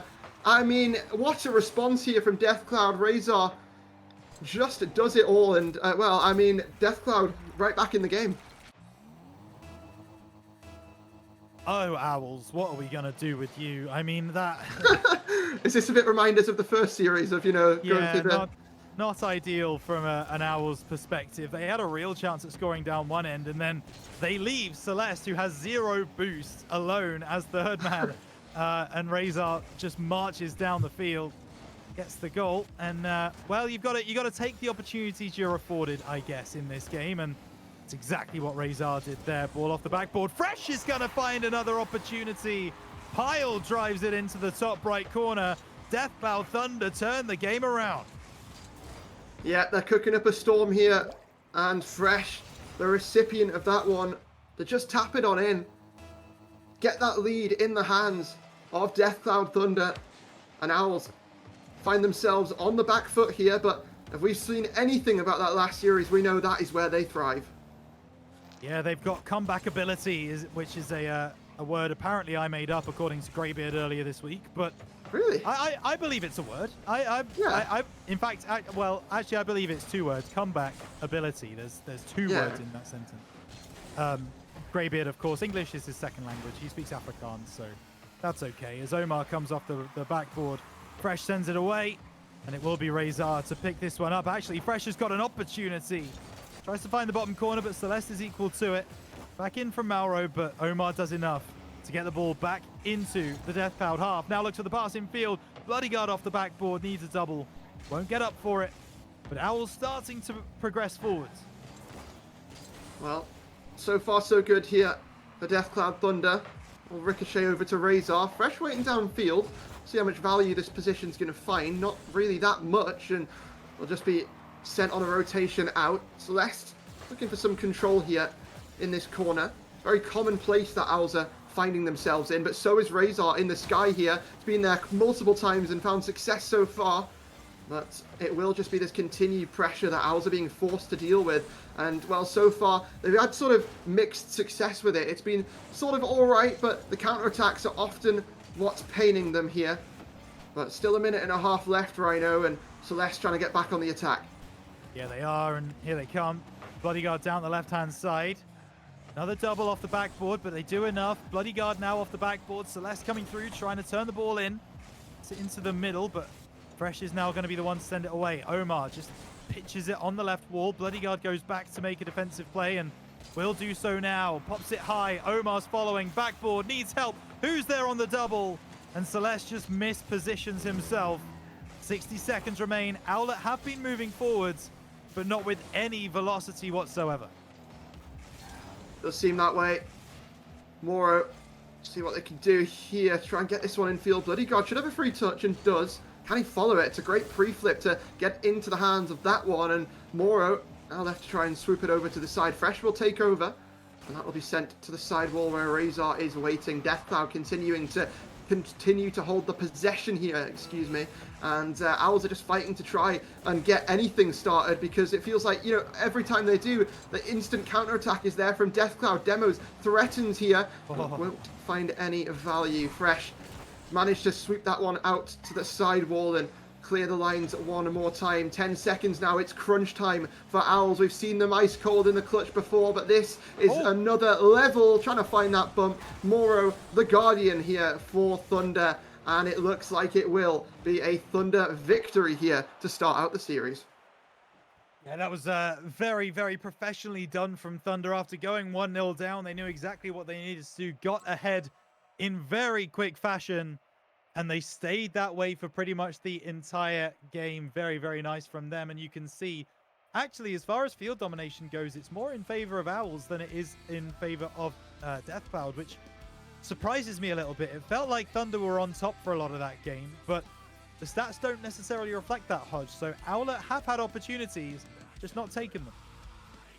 Oh yeah, for sure. I feel like there was multiple chances where, even there was some great setups coming through, but I was having a look at, what the teammates were doing while those setup plays were coming through, and I was thinking, how are they going to find value if this doesn't, be the one-man show that they need it to be? I had a look at where the teammates were. They were both sat in the same position in front of the net, and I'm thinking, if that doesn't drop down, if that's a clear long, you're done for. It's in the back of your net, and I think, it's looked like in game one, they've just realised that this Thunder team's a bit of a step above that Forge team that they've just played. And, there's going to have to be some adaptations made here going on to the Temple and for the rest of the series. You know what? Are Owlet just setting up the double reverse sweep? Is that what's happening? Maybe it's I've all never part of seen the that plan. before. I hope so. I do hope so. They are doing what they did against Forge as well, which is feel very good in attack without really being able to put the ball out in the net, which is a really weird sentence to say, but it does very much feel that way when you're watching this Owls side. And actually, Celeste, hello. Oh my goodness, got around two beautifully. Just didn't have that shot on target. And that's pretty much exactly what I'm talking about. Celeste with a perfect play down that right wing, looked really good the whole way until the finish. And the finish wasn't on target. And we've talked about this Owls side before. This time they don't make the same mistake. The lobby reset was called before the goal. I think there that was means a we're restart called reset it, right? before the goal, so we will go for the lobby reset, I believe. Yeah, we are going to jump out, so we are going to reset this lobby. Good catch from Hodge there, and gonna be a tough one now for Owls because they did go 1-0 up, and you felt like it was legit. But there was just a Deathcloud player kind of on the far side of the field, not doing a lot. So, a moment to reset the mental. Let's put it that way. Yeah, one of the Deathcloud players had DC'd, so we are going to quickly reset. Sorry to all the Owls fans in chat who wanted to see that one go the way of... I was going to say, this is how I implement my Deathcloud bias here. Yeah. Gotta do it. So no, I do want to see Owls also, spur forward from what they were able to do in that last match. It'd be a great story if, they reverse sweep and then come forward into this match as well, and also are able to get the victory, qualify for those playoffs. The Deathcloud bias is mainly stacked towards my own academy team, so we'll see. But into game number 2 we go for the second time. This time, hopefully, we'll get a little bit more success. Yeah, we'll see. I'm looking at pings, and at the moment they look okay. So hopefully this time, as you say, we do get to stick with this server. And at the moment, everyone looks to be moving freely across the board. So Owl's going to try and look to get that advantage back. They might not do so. Mauro into the middle. Razor gets a big 50. And Celeste can't make the block. It's 1-0 to Deathcloud Thunder.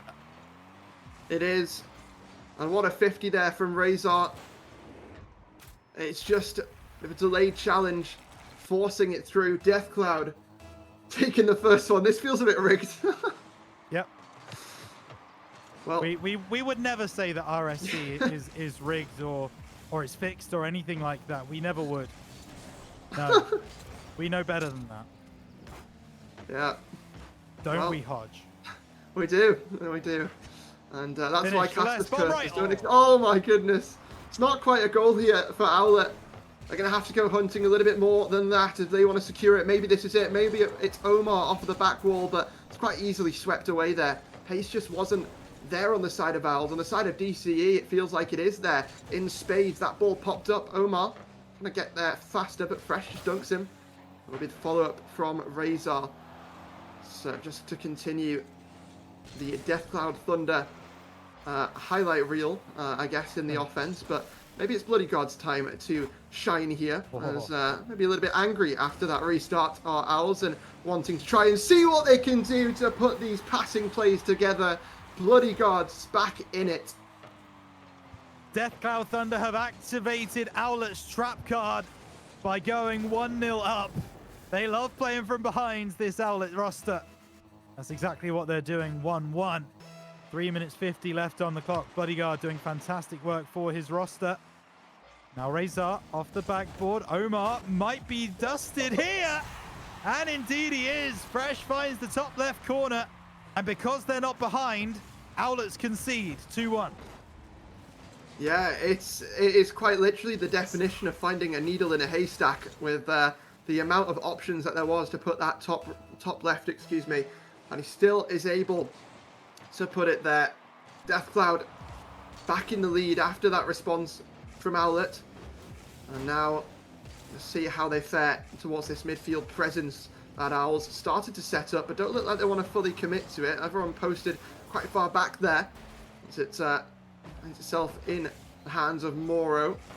Just looking to start something here, but we'll just grab that boost, continue to try and starve away at some of these resources of Owls and negate any options that they might have if they do look to start making a counter-attack, but maybe they'll just create the options themselves and score an own goal.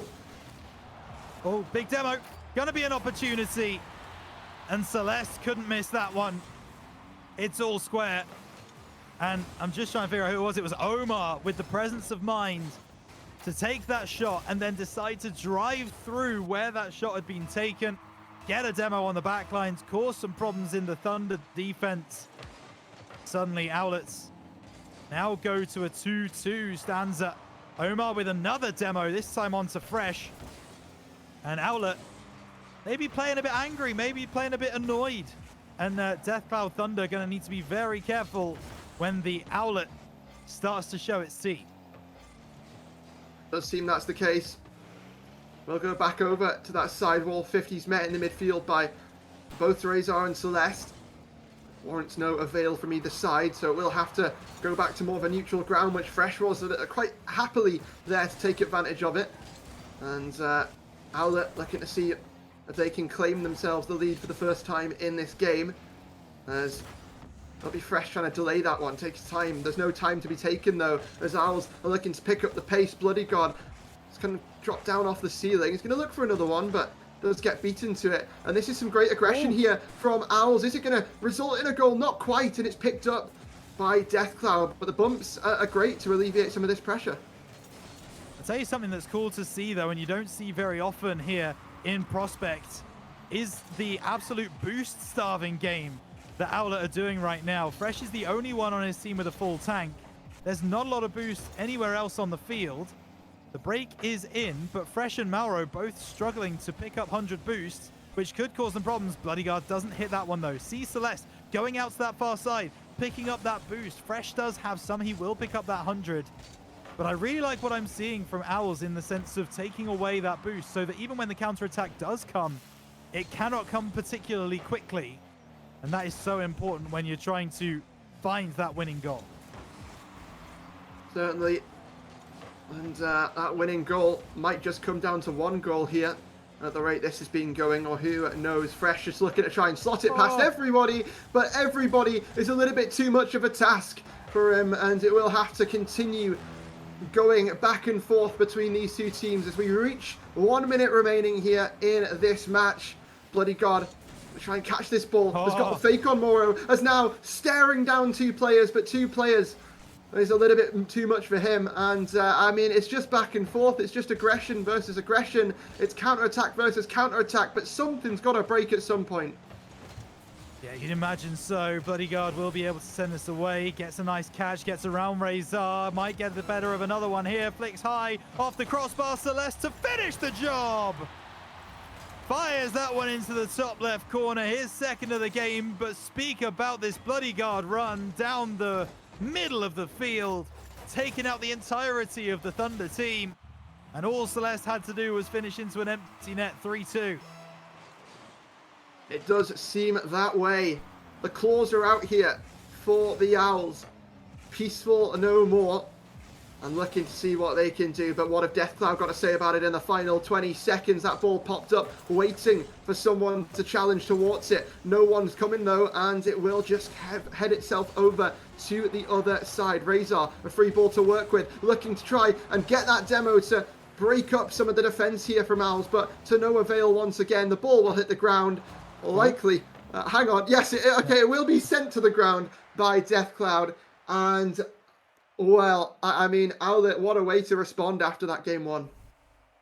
Yeah, absolutely. They definitely started showing their claws towards the end of that last game, sorry, and they looked really good doing it. Got to give them some respect. Bloodyguard especially once again stepping up for his team, but it's a big score on the board for Celeste, who showed up in that game number 2. We won't see a sweep. We won't see a reverse sweep in this second game of the night. Sorry for all you sweep fans. No broomsticks coming out tonight, as close as it is to Halloween. But Hodge, I'm excited for the rest of this series, man. Deathcloud Thunder and Owlet seem very, very closely matched. They do. I think now Owls have maybe had a bit of a reality check after that game one. As much as I tried to stop them with the lobby reset, they've been able to come alive here in game number 2, and I expect it to be quite a hard-fought match throughout the rest of this series. But game number 3 going to be kicking itself off very, very shortly. And you know what? I'm not liking what I'm seeing towards that scoreboard for Deathcloud. Moro, 130 points.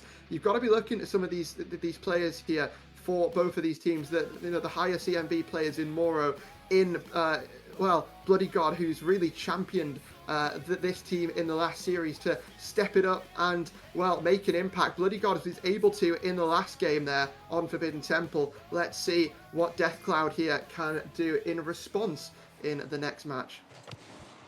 Here we go, back underway. DFH Stadium. Celeste opens up the scoring. So far, that has been a bad luck charm for teams. The team that lead in the game often are the team that lose. That happened in game 1 and game 2. Owls are going to really hope that that's not what happens in game 3. But if you think about it, Owls technically led in game number 2 if we, you know, ignore the whole lobby reset. Yeah, but I'm not ignoring the lobby reset, so shut up. I'm just trying to find ways to break up your little narrative that you've built for yourself here. I love that. What are we doing here if not building narratives, Hodge? That's my question to you, pal. All we do is build narratives on this desk. Yeah, well, that's what a good caster would do, but that's why I'm not doing it. Anyway, so Omar looking to try and slot that one. Really picked up by Razor. And, well, like you say, the chances of scoring the first goal and winning the game based on our large sample size of 2 games doesn't seem to really be working out for that team who scores first. Let's see if this can be any different. Bloody God winning the race to this, and we picked up by Moro, who looks to try and slide it around a couple of players. Demo's coming through on either side, and it will be Razor that continue this first man pressure, start breaking up these lines of defense. And it's just pandemonium all over the place. There's bumps, there's demos, there's whatever that was. Yep, I mean, sometimes that's all you can use to describe Prospects plays is whatever that was. Omar working down the left-hand side, though. He's got an opportunity. He's not being challenged. And that's going to cause problems for Thunder. I really thought Moro was going to be able to get up for this one and challenge Omar in the midfield. Decides against it, backs away. And that is going to be 2-0 to the Owls. And Hodge, Deathcloud Thunder, well, they might have been a little bit shell-shocked by the start of this game. Certainly seems like it. What have they got to say about it? It's tipped away there. Out with the possession of Omar. And Fresh, let's try and see what he can do to pick this one up. It's got past 1, got past 2, puts it front and centre. But the reactions from Bloody God, second to none, and able to not open the door there for Deathcloud to get anything on that play. And, well, I mean, once again, it's just people missing the ball. It's unpredictability. I know it's not the lowest tier anymore, guys, but come on. This is still not Academy. Get better. I do want to just make a clip that we can maybe use as like a soundboard in RSC. Right here, right now. Omar off the backboard. He's going to be saved away from Arrow to give me some time to do this. This is Prospect! Yeah, baby, and it's going to be a goal back for Thunder under absolutely zero pressure, not getting challenged, nothing going on in the way of Owls trying to prevent this. Fresh just has an empty net, and this is Prospect. I don't think you could have picked a better time to say that, to be honest. As they leave the net open, and all three, I guess, go bounding into the back of the net to leave it open and try their best to save it. Anyway, Bloody God down the other side, looking to create brilliance on the attack, but it won't be that easy here to get one past Deathcloud. And we'll take a little bit more. Fresh trying to pop that one up, but it will be steered clear. And Razor has to have some quick reactions here, finding himself back post, but it will be Moro to try and get this one over the top as Celeste, but it's a little bit awkward. No one can hit the ball, but thankfully they have Omar there to bail them out.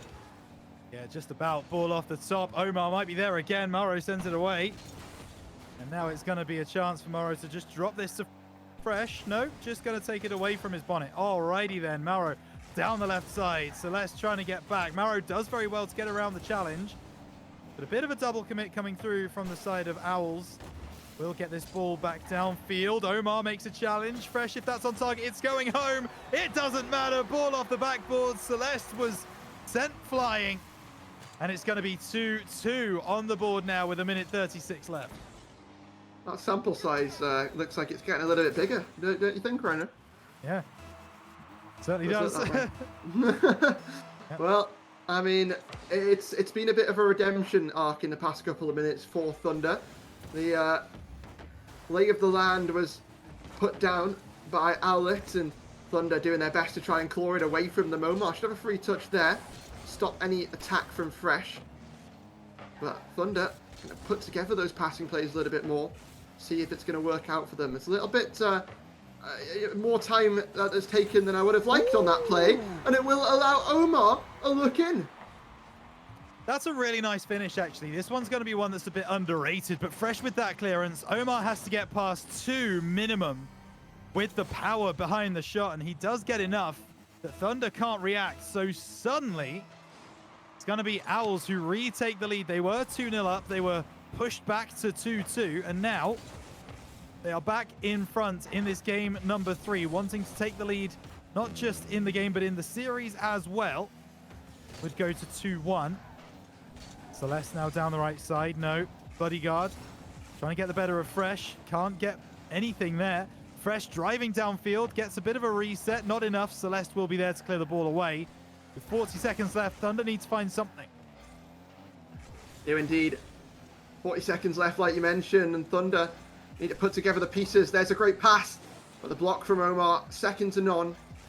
And as well to alleviate some of that presence here from Deathcloud Thunder. Back in field though, Fresh looking to try and put it past, but 3 players all shove their bonnets in front of it. And well, I mean, if that's the sort of responses that we're getting here from any play that Deathcloud attempt, I think that is sending a clear message that Owls are not having it. They certainly are not. Razor puts it over into the corner. There's maybe one more chance. Omar, third man press with 3 seconds to go is a very brave strategy. It might work out for Deathcloud Thunder. Fresh will keep this alive. Gets Bonnet on ball. Celeste comes through. Dunks him, but Razor keeps the ball alive on the right side. Mauro into the middle. Razor doesn't rise highest. They might look for one more. Omar just lets it drop. And there you go. Owls 1-0 down in the series. Now come back to make it 2-1 as we move into the next game. Certainly, Owls taking the lead, and Deathcloud now trailing in the series. I mean, this is looking like the Owls we saw in the last game, but better. I'd like to specifically state in the last game, the second half of the last game.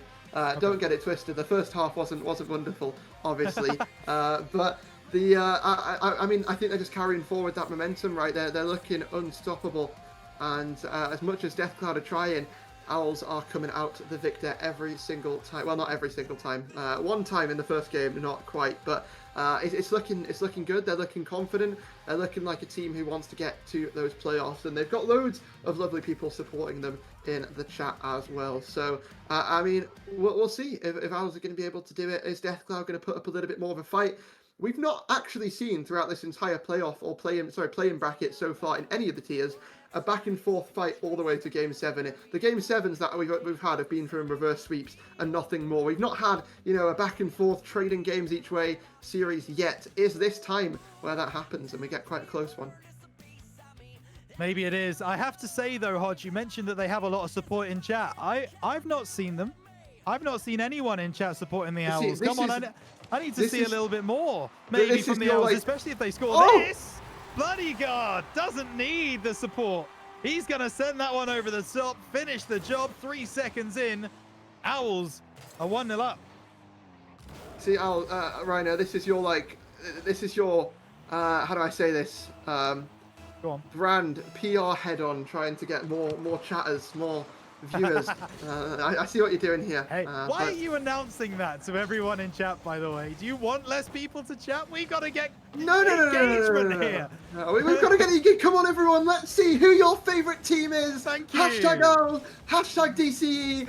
Anyway, let's get back to reality here. Bloody God on this ball. Owls 1 goal lead so far in game number 4. Deathcloud, some work to do, as it has been for this and the last game so far.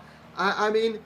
It's not looking great, and you know, you mentioned the boost starving earlier on. I'm often looking at this Deathcloud team, and I don't think anyone on the team, you know, often has over 30 boosts. Oh yeah, it definitely seems that way, and that is a concern. I mentioned Owlet's able to boost Starve earlier in, I believe it was game number 2. Not doing so again, although this time Fresh has a lot of boost to work with. Gets the double. It's just gonna go wide. Omar, that has to be one of the worst attempts at a squishy save. I'm going to call him out here. I have ever seen. He goes up the sidewall. Just go all the way out, buddy. Go all the way off the backboard and come through. He'd have had a better chance at saving it. But either way, Deathcloud level 1-1. I like the attempt of the creativity there. But right. Deathcloud bringing it back to that level playing field. Who's going to be the one to put that to a stop? Take that playing field to a whole new level. Celeste, rise to new heights here, but doesn't really have the boost to do so. Will have to be a handoff, and that forces a double commit. That forces a little bit of just awkwardness here on the side of Deathcloud. It's putting Owls into advantageous positions that they can just sync up those rotations with, and Deathcloud scrapping around for some of that boost. Fresh gonna get that one sent downfield, but I feel like that's a little bit of a panic touch as well, especially as no one there was challenging from the side of Owls. It did sort of force the ball away, but Owls were quite happy to give the possession back. It did seem like. So I mean, once again, it's just a bit of a fight here. Yeah, I've got no words. Yeah, we go again. This is Prospect. Yes, Fresh, what a touch. Sends that one right into the path of Bloody God. And he says, thank you very bloody much. As it's 2-1 to the side of Owls. And yeah, okay, I see them in chat now. They're loving it. They're absolutely loving it. As Deathcloud have a lot to do. 3 minutes on the clock. That one might go over. It doesn't matter. Bloody God thought it was going in. He goes up to try and make the save. Mauro finishes off, and all of a sudden we're back level 2-2. It does seem that way, just not able to make the connection. But with no boost, it was a difficult ask, but still finding ourselves level once again, Rhino, like you said. And it's DCE who are looking to try and tie up this series 2-2. And Owlet who need to try and put themselves on match point here.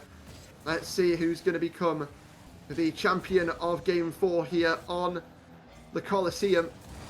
But for Omar, it's just about trying to barrel through 3 players at once. DCE finding it difficult a lot of the times to really be on the same page. And feels like a lot of panic touches coming through, a lot of miscommunications, and a lot of demos on the side of Bloody God. But still 2.5 minutes left for any antics to occur. Yeah, Absolutely. Bodyguard going to get bumped off this play, so Fresh should be able to get the clearance, but doesn't get all of it. So Omar comes through, gets a good touch, bump onto Razor on the goal line, but the shot's not on target. It will be now. What has happened over there? Celeste somehow turns it in, didn't have a lot of boost to work with. What did happen here, Razor? Okay, so Omar flicks it middle. Go on, you say it this time. This is Prospect! It's not as good when I do it. We need to get some gravitas in your voice, all right? Get the growl, get the this, yeah. Can you do it just so I have the comparison? No, not yet. Hang on a moment. Do it now! No, because that's a good shot. I'm not doing it now. That's beautiful from Mauro. That one flies into the top right corner. Omar went for the challenge, was a little bit late, and it's just a beautifully positioned finish. It's all square, 3-3. Me personally, I would have saved that just, as an academy, but I think maybe that is quite a prospect. Anyway, moving on. You wouldn't have been playing, mate, the way you were playing, that's for sure. But yeah, I mean, level here in game 4. Both teams looking to try and get themselves that advantage. And Fresh, a little bit of time to work with, but is getting himself off, put himself off of that ball, allowing his teammates to take over, but his teammates not even there anymore. They've been taken off the pitch, and well, that's going to allow Owls to maybe put together an attack, but no, the whiff comes through, and it's a scrap in the midfield once again. Yeah, Celeste does win that scrap. Now looking to get the boost steal once more. Omar into the middle. That might be nicely positioned, but Celeste wasn't ready to receive. And now off this right-hand side, Bloody Guard beats one, doesn't beat Razor. Celeste not challenging for it, doesn't have the boost to do so. So Razor inside, Mauro off that side wall, cleared away by Celeste. Good positioning here from Owls. Bloody Guard inside, it's a bit behind him, needs to generate a lot of power, and he can't do so, can't generate the positioning either. Fresh moving forwards into the middle. He might have just found the way through, and that is beautiful from the side of Thunder. Mauro's already got a hat-trick, but Fresh now joins in, just beating Omar to the ball. No one's back. That's going to be 4-3. Yeah, DCE claiming the lead here with a minute remaining. Let's see what Owlet can do to try and pry it away from them. Already looking strong off the kickoff. That's not the best touch that you want to be getting there, but Moro is able to recover it. Bloody God, take it into his own hands, dropping it down, trying to magic his way around the Death Cloud defense, but going to need a little bit more than that to try and warrant a goal. Omar trying to put it on net, but 3 players all positioned in the right places should be enough to not let that happen. And 30 seconds still remaining, and I mean, Rhino, it could go any way based on what I've seen so far in this series and the last series. Owls look like they can pull it out of nowhere sometimes, but they really have to because there's only 15 seconds. Yeah, not long. Fresh into the middle. Omar might have something here. Backboard. Razor does enough to send it away. Bloody Guard is waiting for this bounce. Off the backboard, Fresh to send it clear. Celeste is waiting for it, has to pop this high, does do so. Bloody God off the backboard, no! Really needed just to leave that one actually and let his teammates figure something out. Wanted to drop it down, instead sends it away. And that's not what you want to see if you are an Owls fan. So we do go level 2-2 on the scoreboard, which means, Hodge, we have guaranteed minimum of a game number 6. This match feels like it's got to go the distance, doesn't it? Yeah, I mean, it really does. 2-2. No timeouts obviously going to be called yet, but honestly, I think we should just take one to substitute the caster out, because who wants an academy player here? No, I was a caster before I was an academy player. That's my claim to fame on that one. Can confirm.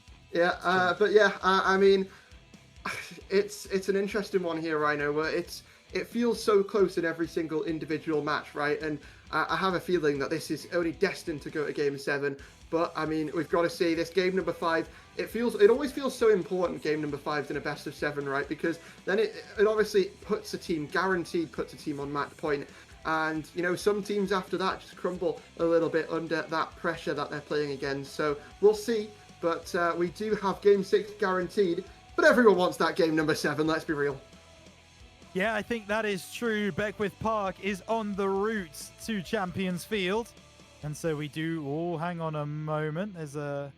we're immediately going to get a server restart. So let's do that. Omar is on 300 ping. So I think it's understandable that we will go for a reset. So let's just back out. and do that. So we get a little bit longer to talk about what is coming up, which is essentially, Hodge, a best of 3 now. Those first 4 games have been and gone. We're over halfway through the series, and there's nothing to split these teams apart. So where do you think Beckwith Park is going on the balance of play?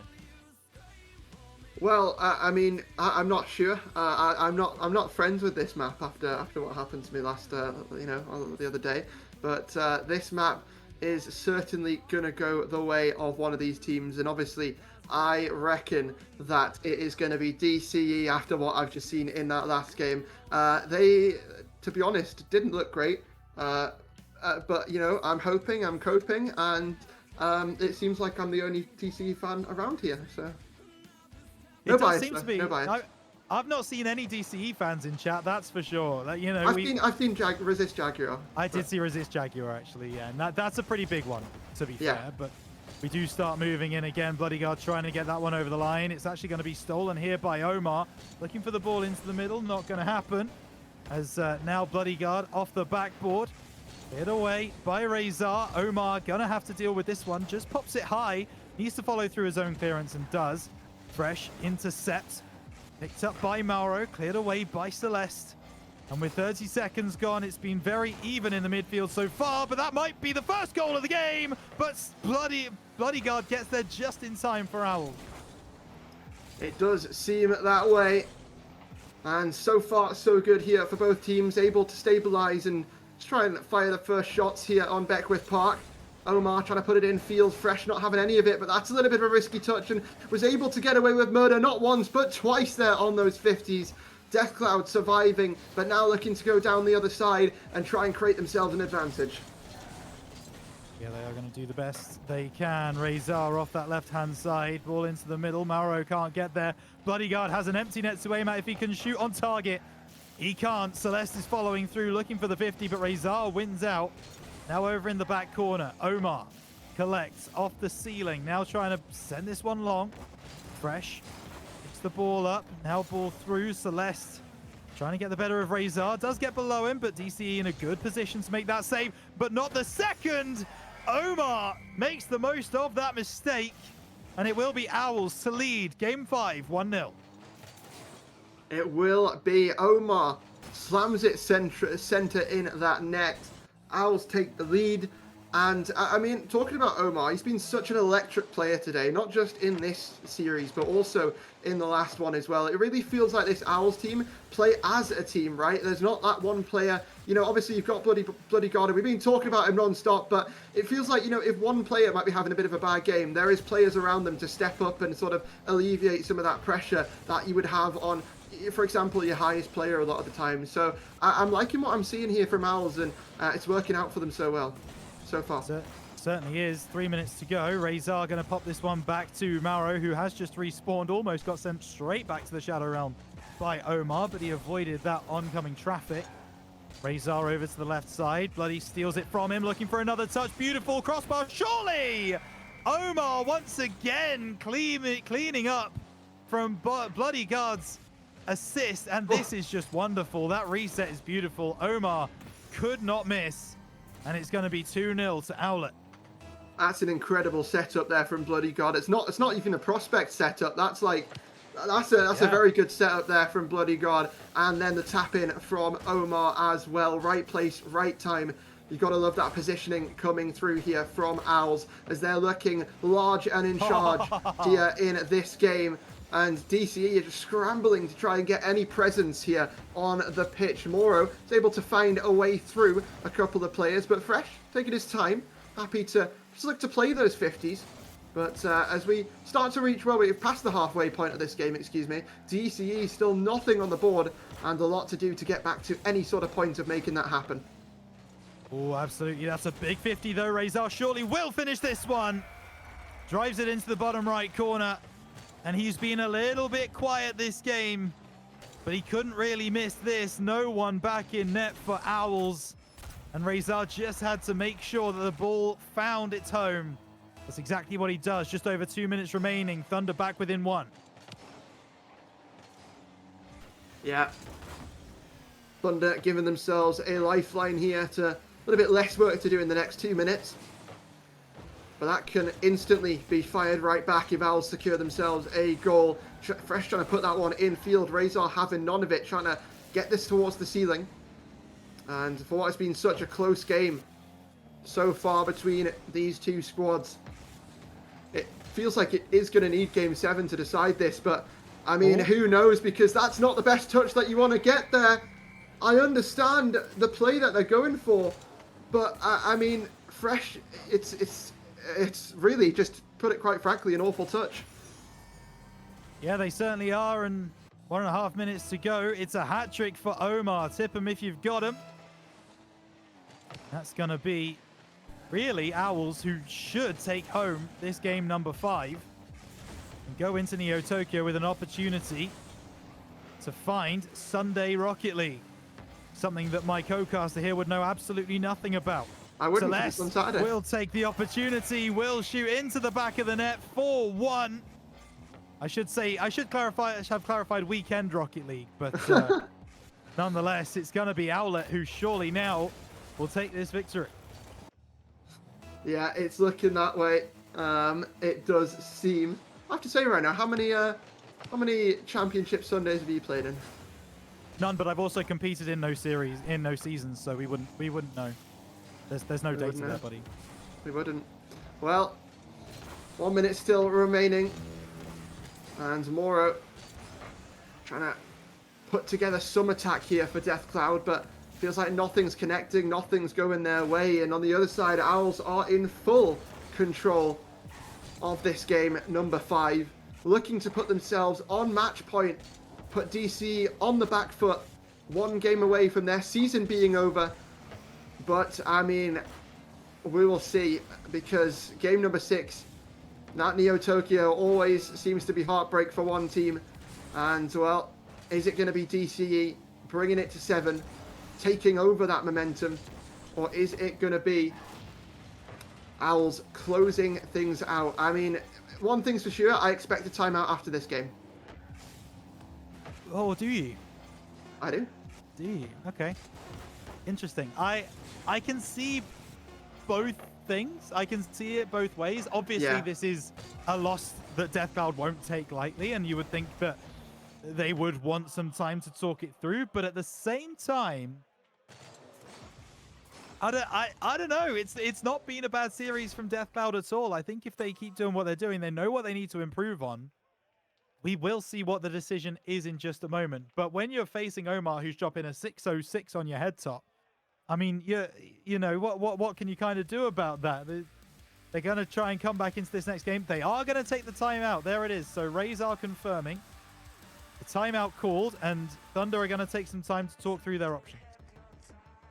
It does seem that way. Timeout taken from Thunder, and, you know, you said you weren't sure if they were going to go for it or not. And you're right, it's not been a bad series overall, but that was a pretty shocking game number 5, to be completely honest. And compared to the level that they're going to need to be at to try and bring this one back, I think they probably knew that game was over by about the halfway point. But I mean, Thunder put up a bit of a good fight, wasn't still enough there. Neo Tokyo up next, Rhino. I mean, what do you feel like Thunder are lacking that Owls just have in spades? Because it seems like they're just there a lot of the time, whereas, you know, Thunder aren't necessarily on the same page with each other. I think that might be it, you know. I think it might be that team chemistry, because Thunder coming in obviously haven't played as many games now this evening as Owlet have. So I think maybe Owls have started to get that team cohesion a little bit better. I'm seeing a few more passing plays coming through from them. I'm seeing a few more opportunities where they're not leaving their backline completely empty, certainly not in that last game. And so from that perspective, I'm just seeing those communications being a little bit crisper. And I think DC, that's all they really need to do, is just step up that aspect of their game, get on the same page with each other, make sure there's that open communication, that they're able to talk things through, prevent those double commits and even sometimes triple commits. And as soon as they can do that, I really think they're going to give Owlets a run for their money. I don't see a huge disparity in actual individual quality on the field right now. It's all going to be about who the best team in any game is. And last game, that was Owls. coming into Neo Tokyo. It could be DCE. We'll find out.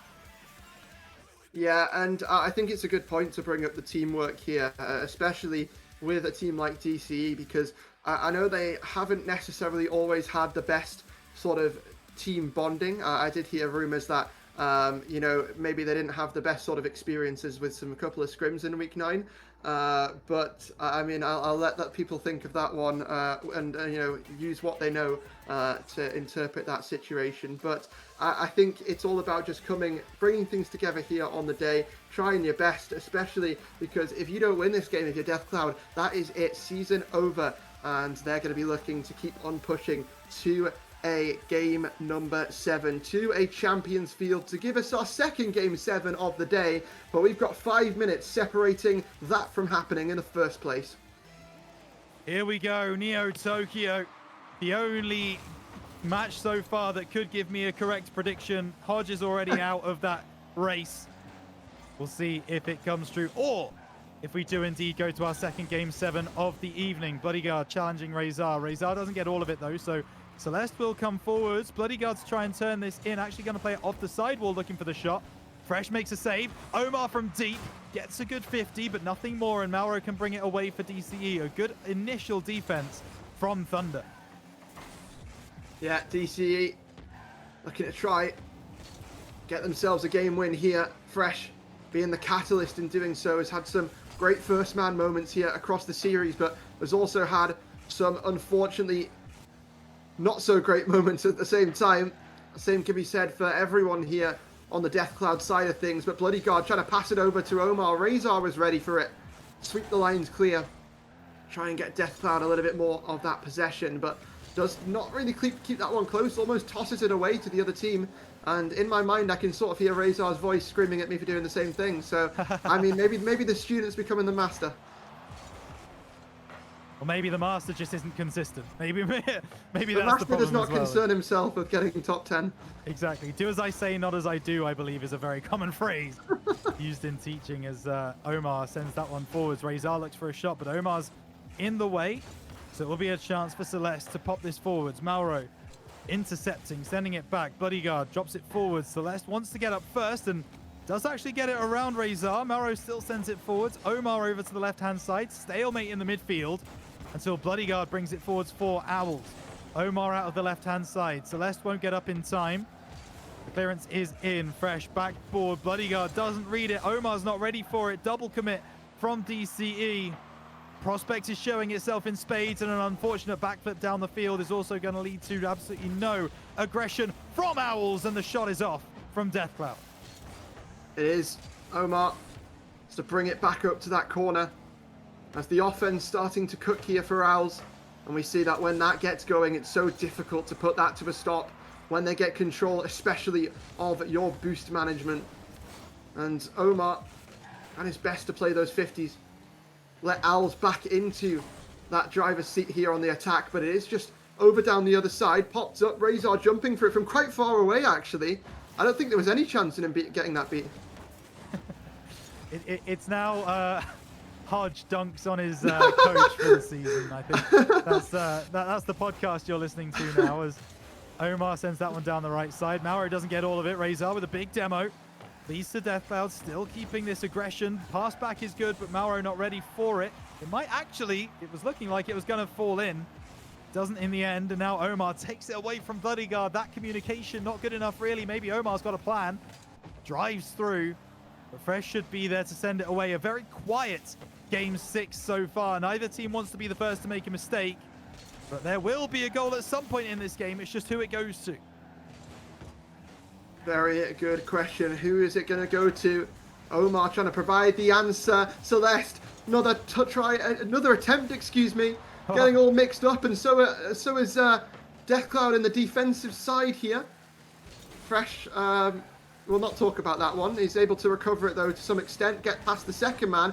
And, you know, from a play that looked like it wasn't going to find any value, he's been able to do all right in that situation. Mauro tapping it downfield. He's going to force Bloodyguard to tap it over to that corner.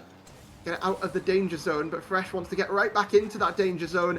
And, well, DCE as a team want to get out of the zone that Owls have really just placed down on them. And, I mean, a minute still left and there's no goals on the board. It's felt like a little bit more of a slow-paced affair here from both teams. And Deathcloud almost seem a little bit nervous. It's fair to say the Deathcloud right now are in the danger zone. 50 seconds remaining. Hang on a moment. That ball over the top. Surely that should just fall in. Say the line. will make sure.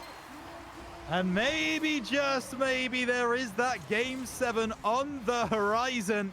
Ball over the top. And for the first time, it feels like this game, Owls left their back door wide open. No one back defending. And 43 seconds to go until we do indeed have our second Champions Field of the night. Is that worth the line? The soundboard line? Not yet. Not yet. Okay. We can't waste it. We can't waste it. It's a powerful tool here, and we'll see if it has to be used again, as we've got some reverse parallel parking here on the backboard. But Deathcloud are able to try and get this one out of the immediate danger zone. Razor sweeping the line. There's a long clear, but playing that 50 with Bloody God. He picks that one right back up. Doesn't really have the boost, so let it filter out tomorrow. But, I mean, only 10 seconds left here before Deathcloud secure themselves game number 7 and send us the distance for the second time today. Prospect so far has been absolute cinema here on Friday, and it's looking like that will only continue. It certainly will, and I've got people who have just arrived in chat unsure of exactly what's happened so far in this game, so let me tell you something. Deathcloud Thunder won game number 1. Owls fought back to go 2-1 up in the series. Deathcloud Thunder tie us up in game 4 to 2-2. Owlet then win game number 5 to go 3-2 up, and as you've just seen on Neo Tokyo, it was Deathcloud Thunder to bring us back level, to bring us to a game number 7. No reverse sweeps, no broomsticks out today. No predictions. No predictions either. It's a straight shootout, a one-game final to determine who will get Sunday Rocket League. Hodge, who right now do you favor? If I'm completely honest, I'd say Owls. I think Owls throughout the series have looked like the better team, but I think Thunder, it always feels like there's a bit of an element of surprise. The defense is the biggest sort of worry here. It seems like throughout the series they have sometimes collapsed, and throughout the series sometimes they have been able to really thrive on those counterattacks and catch Owls off guard. But this is where it all comes down to. This is game 7. No timeout taken from Owls, and well, it looks like it might not be game 7 right now, because we have some ads to run in the background, and we also have a lobby restart to come through. Yeah, the lobby restart has actually come at a good time, as we say, it because has. of the ads. So let's just take that. That's okay, and we'll see exactly what happens here. Just while we do have the moment, I've got to ask, what is that behind you, Hodge? People are asking what that little plastic tube behind your head is, and we want to know. Oh, that it's like a what? This there? Yeah, that thing. Yeah. Oh, it's like a lava lamp that I've had since I was. I think that's what it is, lamp. at least. I've had it for so long, it's just been sat there. I don't even know what it is at this point, but I think that's what it is. I've had it for like probably about 10 years at this point, if I'm honest. So, yeah, I mean, is that the sort of conversations we're hyping ourselves up for with Game 7? I mean, no one hears it. Let's see, right? We're getting into Game 7. One of these teams is going to have an eruption into the playoffs, and one of these teams is going to be, I guess, going and drowning in the lava. Is it sink or swim? Let's find out. Here we go then, folks. 5 minutes on the clock. Deathcloud Thunder versus Owls Owlet for all the marbles to continue your post-season run. Who has the ice? Owlet have already been to a Game 7 tonight. They were victorious. Can they do it again? They start exceptionally well as Omar finds the opener. Owls looking to be the heroes twice in a row here in successive matches. A reverse sweep in the first, looking to come out at the end of a bloody battle here the second time. But is only looking until that timer hits 0. Chances here for Deathcloud. Let's see what they can make of them. Oh, that's a big whiff from Omar. Bloody God was ready for it, though. Brings it down, fresh out of the corner. Bloodyguard again to send it away. Mauro prevents it from getting too far downfield. Ball into the middle. Celeste drops it down low on the halfway line. Razor goes by. Fresh into the middle. That's a really dangerous touch. Omar latches onto it. Bloodyguard tries to get something. Mauro drives through, but he can't get the bump onto Celeste. Bit of a double commit there from Deathcloud. Bloodyguard sends it away to the corner. And what a breathless first minute of action we've had so far in this Game 7. Really has felt that way. Same can be said for both teams. The pressure's gone back and forwards and not really had much of a chance to breathe, but Razor giving them some more hope here, discarding that one away from the back of the net. And, well, Deathcloud, once again, it's the defense that they're having to be put under the big lights in. Razor has been so good in some of these 50s and gets it past again. These are brilliant 50s coming through, but there's no one there to tap that in and maybe get the finishing touch there. Moro, never mind, says is just going to dunk him. Makes things equal here, Rhino. And, I mean, going back in for that challenge, not everyone would. Some people would just rotate, but that's confidence. You said Razor's 50s were good. Well, Mauro's are out of this world. Goodness gracious me, you're right. I don't think anyone from Owls would have expected that challenge to come through in that corner. But Mauro sees the gap. He spots that there's no one back. And he goes for the shot, and it pays dividends. 1-1 in this final game. Omar's got a demo on the back lines. Razor's been taken out. Fresh makes a big save. Omar coming back again out of the corner. Celeste will get up. Surely will finish, and will do. Owlet find themselves ahead once again. The consistency in the defense that's being asked here of Deathcloud is just on another level. When Owls get going, it is impossible. And you can see it was rocky there for that whole sequence from Deathcloud. But Owls taking the lead once again. And it will be Deathcloud who have to reclaim a tied situation from what feels like, you know, a team who's been putting up such a performance today. Mora looking for the double, can't quite find it. And Deathcloud have an opportunity to get an attack going. Yeah, they certainly do, but it's a good save by Omar, and now Celeste has to get there first. Does play the ball into the middle. Razor gets a little touch on it. Double commit from DCE. That's not really what double commit should stand for, as Razor now comes through into the middle. Celeste sends it away. And now Mauro into the middle. He's looking to actually chase down his pass. Didn't happen. Celeste into the middle. That's not going to find anybody. And a lot of crosses without anyone being on the end of them, Hodge. But the passes are there. Certainly are. It will be Fresh to and get this one out of the corner. Backboard bound here is that ball, and Moro will deal with it. Also deal with that second man. Fresh wants to take over. Barges his teammate out of the way, but the defense is ready and waiting for the side of Owls. 2 minutes remaining, and, well, Owls are looking like they're in control, but all it takes is one mistake, one mishap, and things can be quite a different story.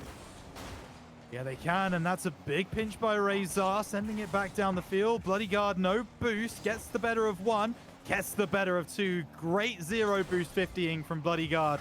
Now goes back to pick up that 100. Omar almost forces his way over the line in the DCE territory. Razor down the line looking for Mauro, but nobody there. Bloodyguard pops it up high. No one challenging at all. Razor harrying the back lines. Bloodyguard looks for the pass across to Celeste. Shot on. Fresh sends it away. Omar's there. Omar scored!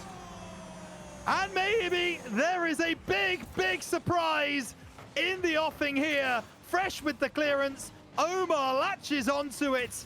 And there's daylight now. Owlets 3-1 up.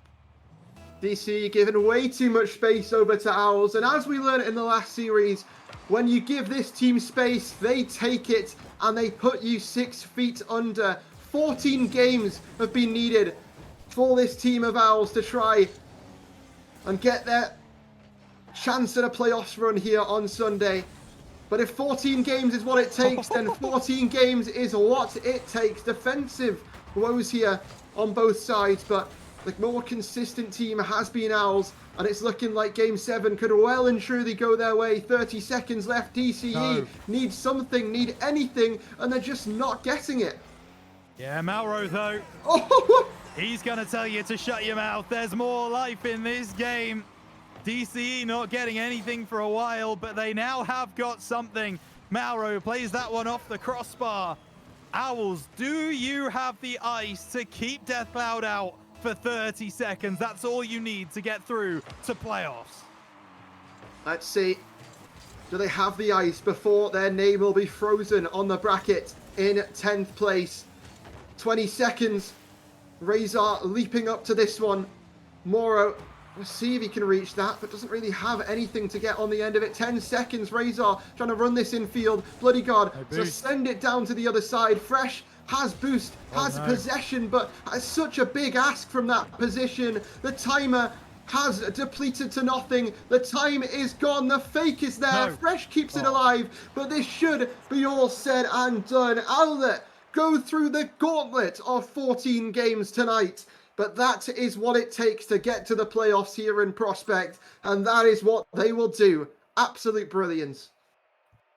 Well, you've got to ask the question now, haven't you? Have Owls Owlet proven that they are the iciest team in Prospect? 2 game 7s, 2 wins in game 7. Great work from them. And there you go. The whole results from the entire game. Ball possession 50-50, Hodge. This was such an even game. Saves 24-23, shots 46-44, but goals 14-17. That is the biggest disparity of any of those statistics, and it goes in the favor of the winning roster Owls. It does, and a wonderful series played by many players, but Omar was definitely the player to watch from that series. I mean, it was really a masterclass from everyone on Owls, right? And it felt like there was multiple times where we could be talking about each of the different players, but the guy who's getting all the love from chat is the one who's taking home the MVP here. And I mean, Rhino, what an absolute sin of a couple of series to start out our day. Obviously, we're not finished, but one thing I want to say is, I mean, I'm loving the best of 7s change with the play-ins format. I think for me as well, it makes, personally, before this, I thought play-ins was more of just like an add-on to the playoffs. Like I'd still refer to it as playoffs a lot of the time, but this is really sort of, I guess, cementing play-ins as its own little thing here throughout the week. And I'm loving the best of 7s. It's given us some great content for some of these teams who are not quite being at the top of these conferences, but still can show that they have what it takes to make it to playoffs and succeed on Sunday. I mean, the fact of the matter is, if we still had best of 5s, Owls wouldn't be here. You know, Owls would not be in this game. That's the facts of the matter. And that is going to be a very interesting one to consider for the league as moving forwards, because how different things could be if previous seasons were best of 7s. They, of course, weren't. This one is. And it's brought up some fascinating results. So there you go.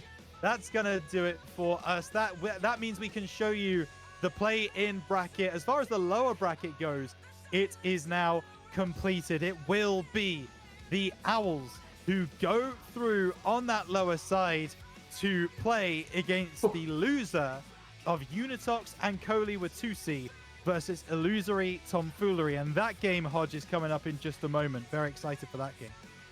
It is. It's going to be a great game that's coming up very shortly. 2 teams who've been towards the top of their conferences and have looked pretty good throughout this season. Going to have a bit of a showdown in the upper bracket. Obviously, that upper bracket game yesterday, it was, you know, quite the non-entertaining one. Pegasus not having the the greatest of results there, but maybe on the other side of the bracket we'll get a little bit more of an interesting game. And well, I mean, we've already had a couple of game 7s today. What's for one more? What's for one more? Well, thank you very much for joining us. We're going to get this turnaround underway and bring you that upper bracket matchup very, very shortly. For myself, this is my last game of the night, so thank you very much. It's been a pleasure to cast. Hodge, you're staying on for the next one, I believe. So enjoy all of that action. We'll see you in about 5 minutes' time for the upper bracket final. See you in a moment. Do you struggle to rank up in Rocket League?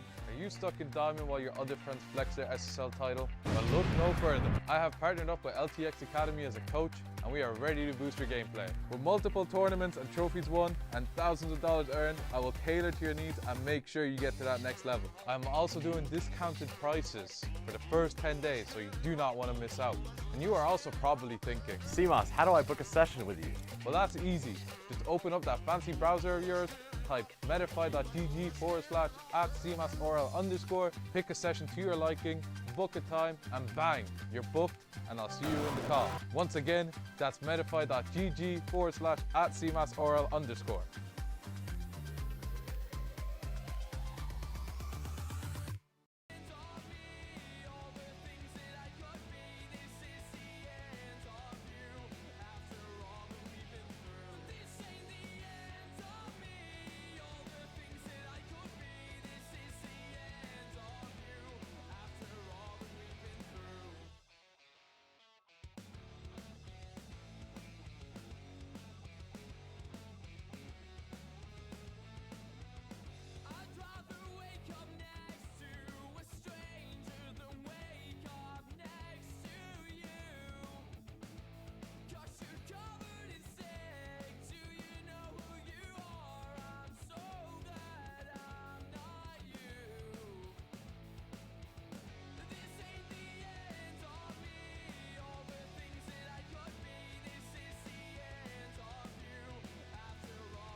Welcome back, everybody, to the RSC My name is Hodge, and joining me is Zach for this final series of the day. It has been absolute cinema, and best believe that one of us is suited and booted to close out the day.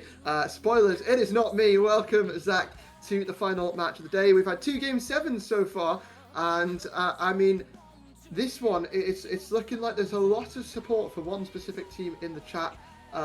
We've got Spam This Box to help out Unitox. I mean, it's looking pretty good, right?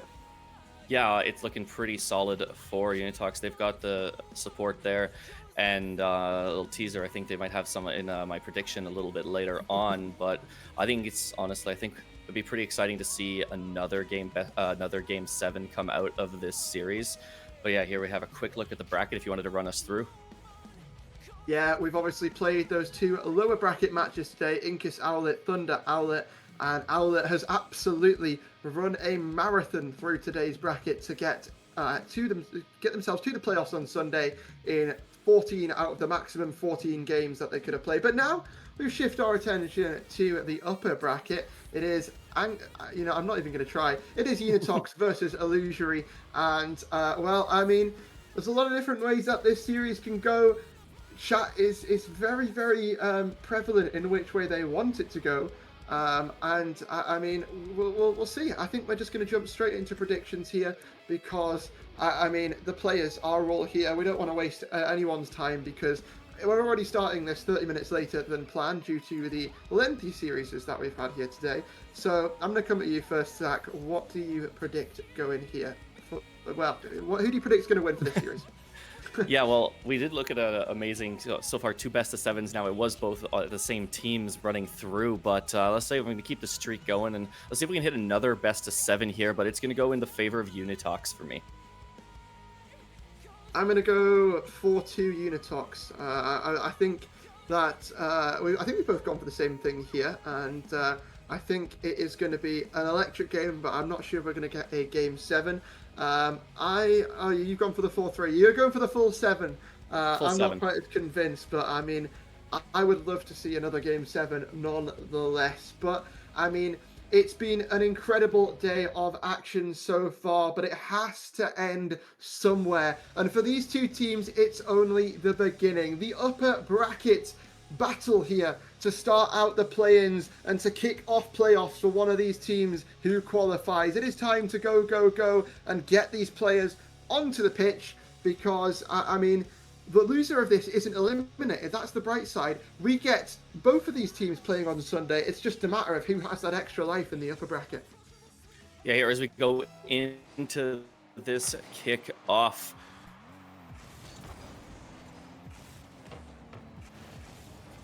Indeed.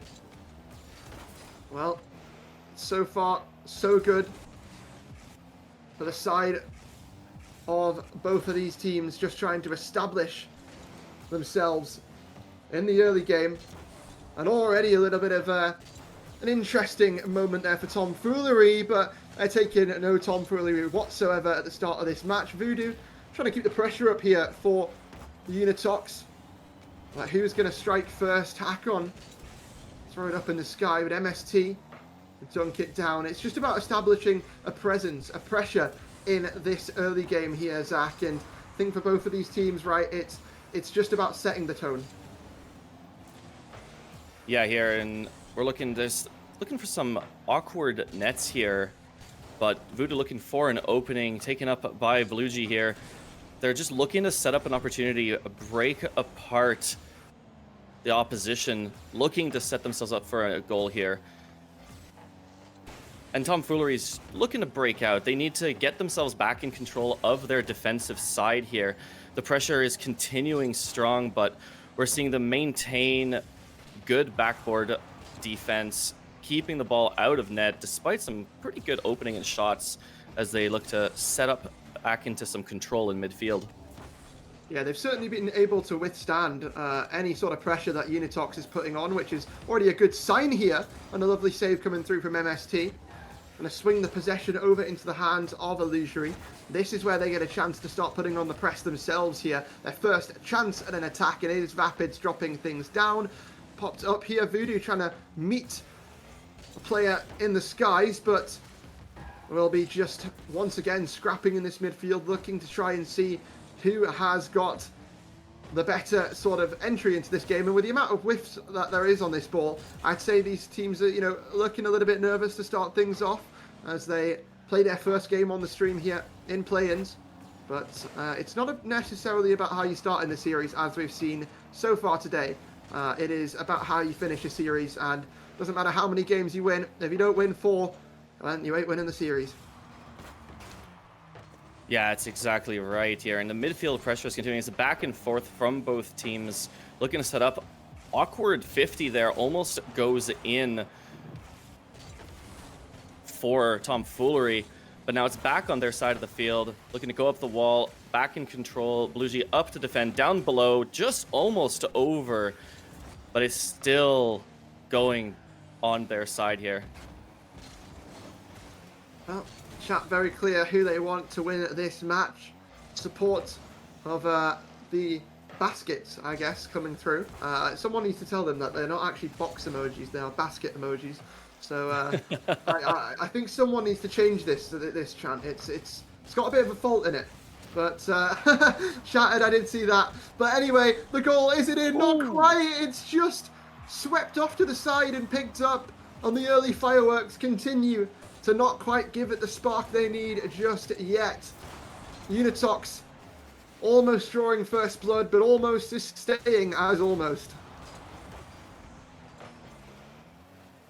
Yeah, here as they open up another offensive here into the orange side of the field, looking to pop it over, not quite getting the touch he wanted. Backboard, nobody there to pick it up off of that misread here. See what they can do coming back into the opposite side. Ibn Noah looking for that shot. Back up the wall. Voodoo in control here. Mist is in the air. Manages to get that clear out, but the pressure continues. As BlueG looks to center it, looking for Voodoo, who's not there quite in time. Now looking to center it back in the middle. 2 are going to end. That's a goal. Hakonut TW scores. Goal 1 for Ankle Watusi. Yeah, Unitox first on the board, and as you can imagine, the chat are going to like that one. Very fond of this Unitox squad, and very happy to see them over the line. But 45 seconds is what's between them and doing just that here in game number 1. Tomfoolery, they've not looked like a bad side here so far, and I mean, they've dealt with the defense well up until this point, but now the goals are starting to come in thick and fast. And, well, here it is, 2-0. It's a lovely tap over that second man by Hakon, and that finish is there. I mean, you love to see it, right, Zach? Yeah, now it's especially now, like, Unitox up. They found that momentum, 2 goals in quick succession. They're going to be looking for that third, kind of get that confidence high, break the morale of the opposition going into the next matches. As they continue the pressure, looking to clear it out of that right corner, but Voodoo's got something to say about that. Up in the air, taken away by Vapas. BlueG's up, misses the ball, but now we've got Hakon there to center it back. Nobody there, but they are confident. They got 4 seconds left. This is going to be game 1 for Unitox in the books. It is the first chapter of this story has been told here. Unitox first on the board. And I mean, as we start to sort of navigate this series, right, I think it's a little bit of it's going to get to, if this keeps happening, it's going to get to a bit more of a concerning point here for me for this Illusory side, because while they had great defense and were really stopping anything that Unitox was wanting to do for at least half the game, it felt like then when they sort of had a breakaway and wanted to go on the attack, it looked a little bit bleak. They maybe didn't have the pressure that they needed to. Shots weren't quite connecting sometimes. So if they can get that team synchronization, dialed in and get out of the early stages of this series, which is often what's most difficult for a lot of teams, right? Having to ease into that series, then I think they're going to be okay. But I want to see a bit of a turnaround from that, because like I said, the defense was all right, but if you have nothing to show for it down the other end, then it doesn't mean squat. Yeah, and that's how Unitox got the upper hand in the end. At the end of the day, Illusionary just didn't have the creativity in defense to keep them at bay for the entire match, and then you saw the goals start coming in at the end, and Unitox just ran away with that game 1. So as we move into game 2 here, we're getting ready. We'll have to see what they've got for us. Well, what Rocket League and Epic Games has for us is a lobby reset, first of all. So we'll get that one going, but keep spamming these boxes to help out Unitox. It seems to be working and spurring them on through the series. But I mean, both of these teams, right, they've had a good season so far throughout their league play, throughout their conferences. Unitox finishing as the 2nd seed from the Glaciers Conference, while Illusory came in as number 3 from the Ignis.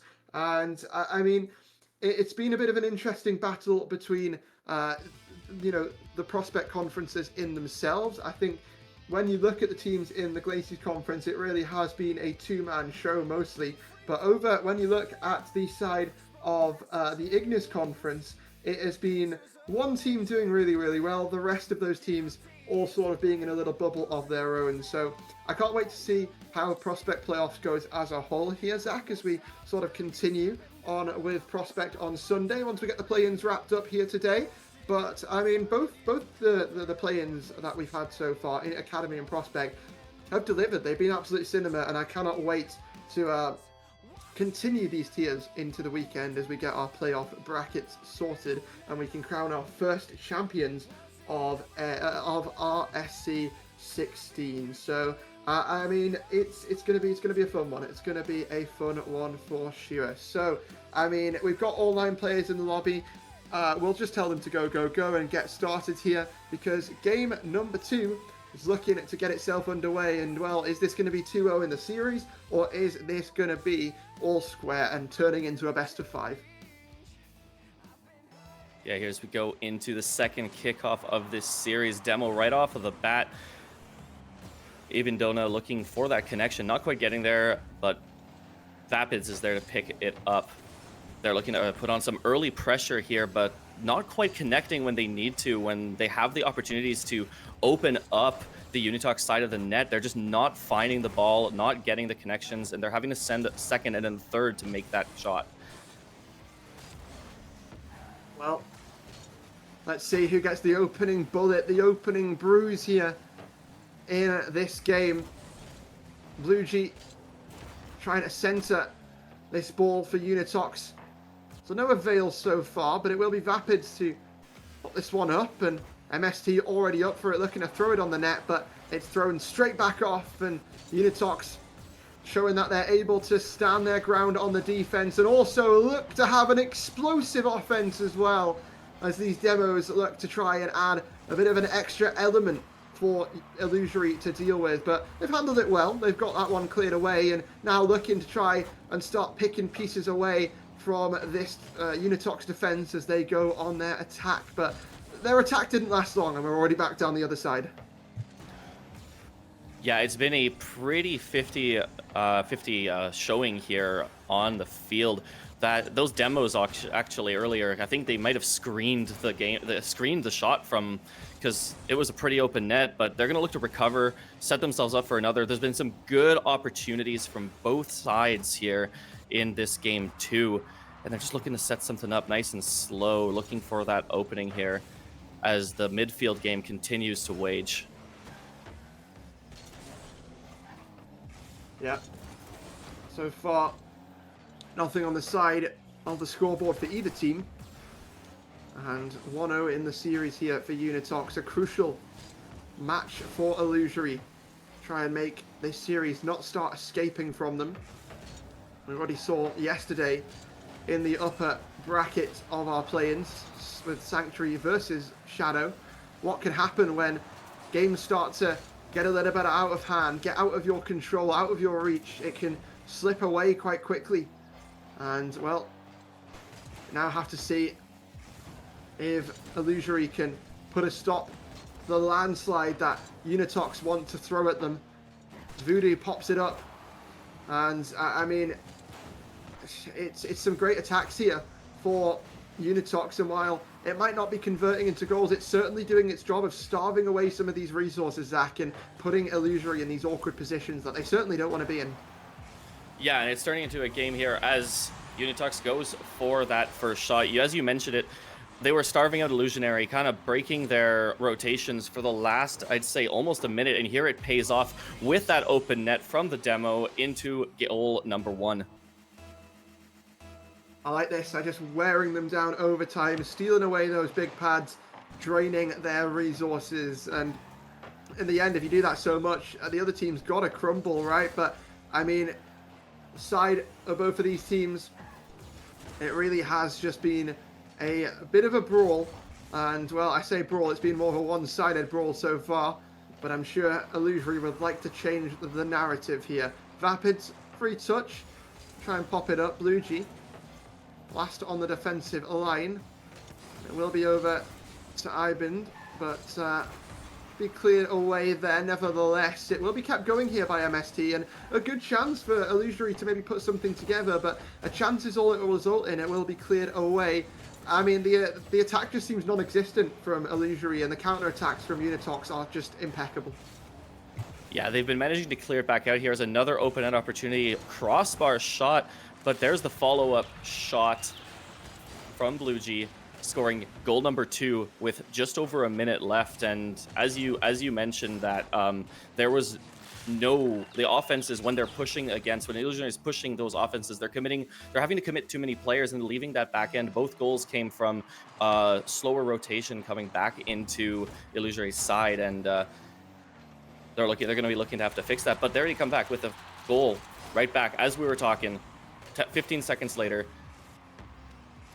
Yeah, the response found, and it is a little bit of a redemption here, I guess, for Illusory. I was starting to think this is getting kind of dreadful, to be honest, and although it's quite instant, almost sort of a kickoff goal there, you know, it's a little bit of life here for Illusory, and that's what they needed. They need some belief, and it's been pretty weak for them in the series so far, so to start putting a couple of goals on the board, certainly a positive stance, but Hakon just doesn't want any of this, and trying to slow things down and, well, remind his team that they're still in the lead. All they've got to do technically is drain down this timer, and that game 2 will be theirs. Illusory, still some work to do in the final 35 seconds.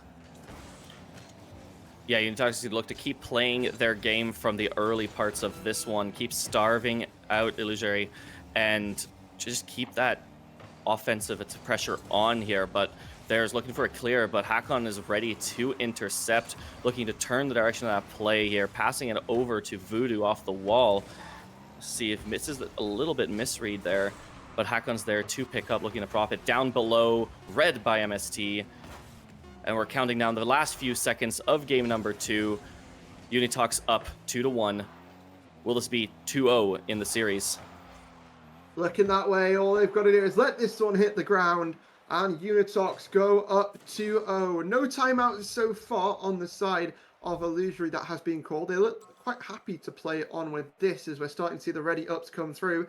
And Illusory, yeah, they're all 3 ready up. It looks like they just want to get on with this one.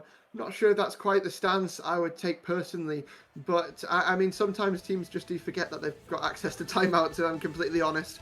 And some teams, they don't want that 2-minute break. They just want to, you know, get on with it. They want to get that series going, see what momentum they can build up, and don't want to sit there and, you know, be cold for 2 minutes, essentially. We'll see if they are going to, I guess, make a bit of a comeback here, because Illusory not had the greatest start in this series, but we've seen teams have awful starts and still... oh, there we go. They've called it. Okay.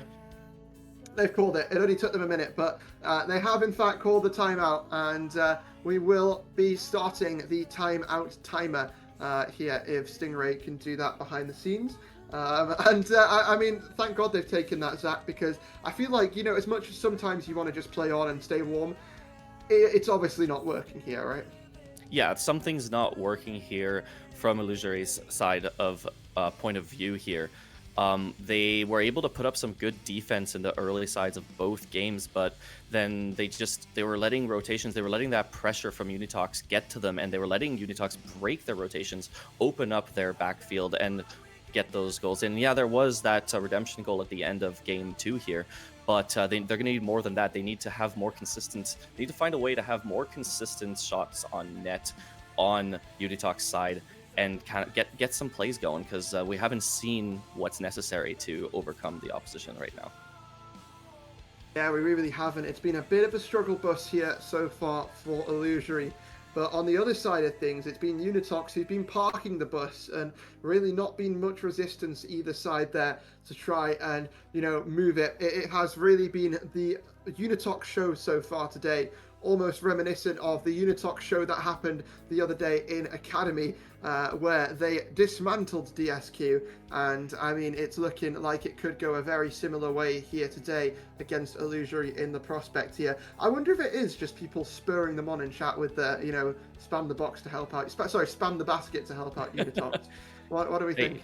You never know. It's honestly having the crowd behind you, having people there, especially if you have the stream open on the side, or if you're just paying attention to the community opinion around your team. If you're playing in any sport, is so good for morale. It really helps the confidence. Kind of, when you get into that little lull that you might think, oh no, something's not going to go right, we're struggling. That little thing could just be enough to keep you above there and keep you pushing hard for that win. Yeah. Well, this timeout looks like it might almost be over. We've got 10 seconds still remaining. So finish up those conversations. Say, well, let's just have fun. And I think that's all that Illusory can hope for at this point, because the series is rapidly escaping them and they've got to get a grip on it somehow. Is DFH Stadium the place where this happens? It's time to find out.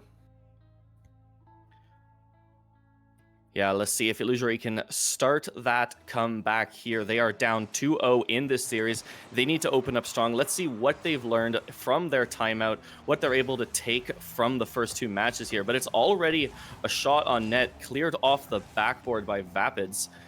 Maybe almost an own goal, but Voodoo's there in time to collect that unfortunate weird little redirect. Yeah. Well, Illusory, I'm looking for them to get a goal on the board here early. And we'll see if they're able to do it. Shot coming through, rattles off of the crossbar. Voodoo jumped for it, but wasn't really needed. This is better here from Illusory, but it's not warranting success just yet. It hits the crossbar and goes away. I mean, that's a chance that you can't be letting go. Unitox having to scramble a little bit more as the pace is being picked up. The drop down pass, the shot's still off target. It feels like this would be working out so well if they could just hit the ball in the back of the net. Yeah, and Unitox has Bluesy there to thank for. There was that opportunity off the backboard, and there was one whiff, but Bluesy just got a little bit of a connection on one of his wheels, and it cleared it out. But it's been great pressure here from Illusory here off the get-go, and they're continuing to keep it in Unitox's half of the field, despite Unitox's best efforts to get it out of there.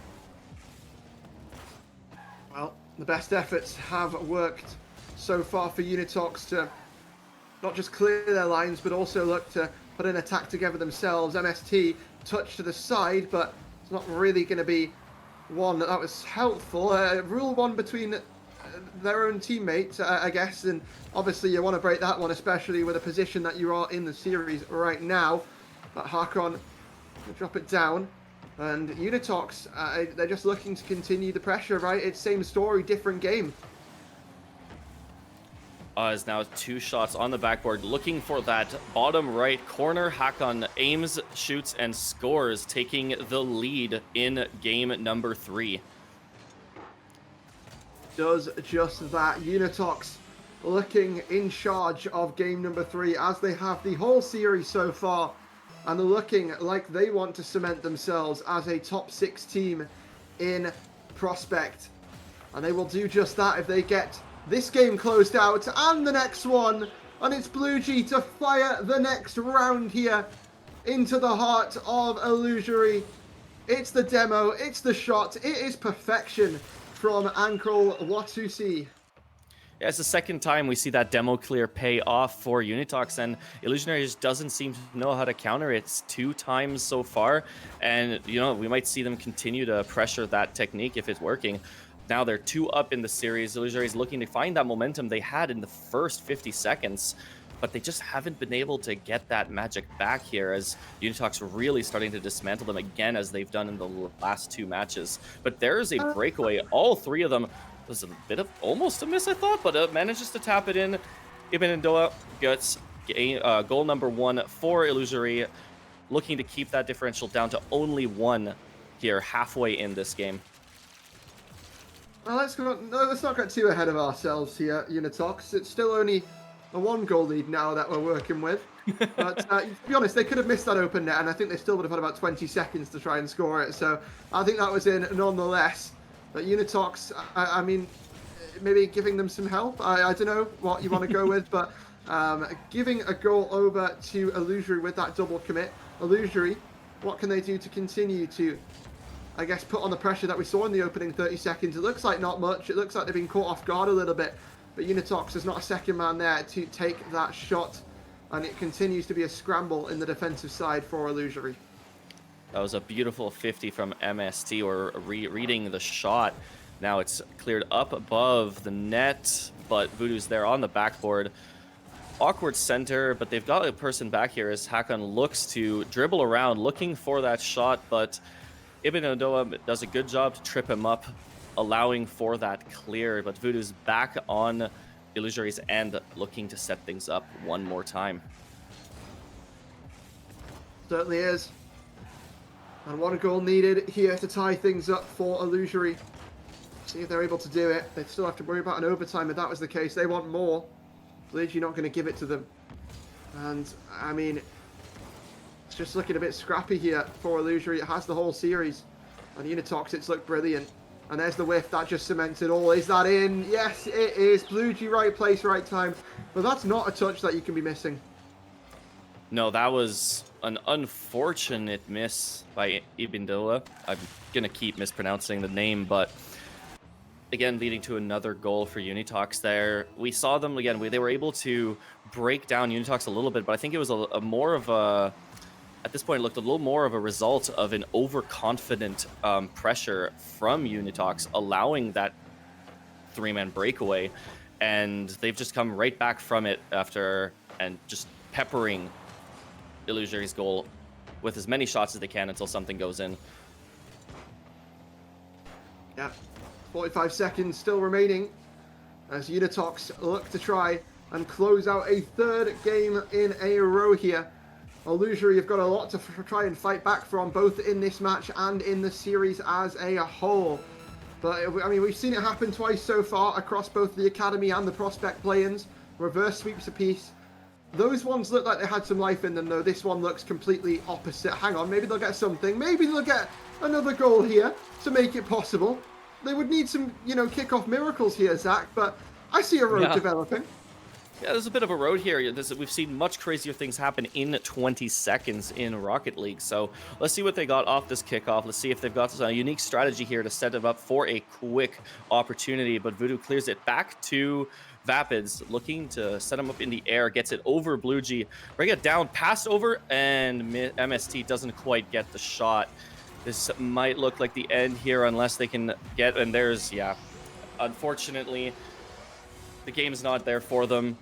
Cleared out by Voodoo, shot by Hakan, and it's in. Closing out game 3. This is 3-0 in the series so far. Absolutely fantastic from Unitox. Yeah, it's 3-0. It's flawless. It is absolutely beautiful from Unitox. And it seems that the boxes have certainly helped them. And, I mean, baskets, boxes, whatever you want to call them, it's got them 3-0 in the series so far. I want to know, is the sweep incoming? Or are we going to the dreaded Game 5, I guess, Beckwith Park map, which has claimed so many graves in Academy? And, well, looks like looks like it will potentially be not doing the same thing in Prospect, as it looks like this one might be done in 4. But I've noticed a new chant that Heck is trying to start here. Spam that uni tasket. Spam to help out. Uni I don't even know. Yeah, spam that basket to help out uni tasket. We'll go with that. At this point, we're just creating rhymes out of nowhere, but hey, it seems to be working, whatever it is. And yeah, we saw the stat line, and everything was 100% in Unitox side favor, except shots on net. You know, Illusory was able to put on some good shots in the beginning, almost all at the beginning, but Unitox shut them down, came back, and managed to take that game as they did the last two. Let's see if they can continue on for a 4-0 sweep here as we get ready for this fourth and potentially final, unless Illusory has something to say about it.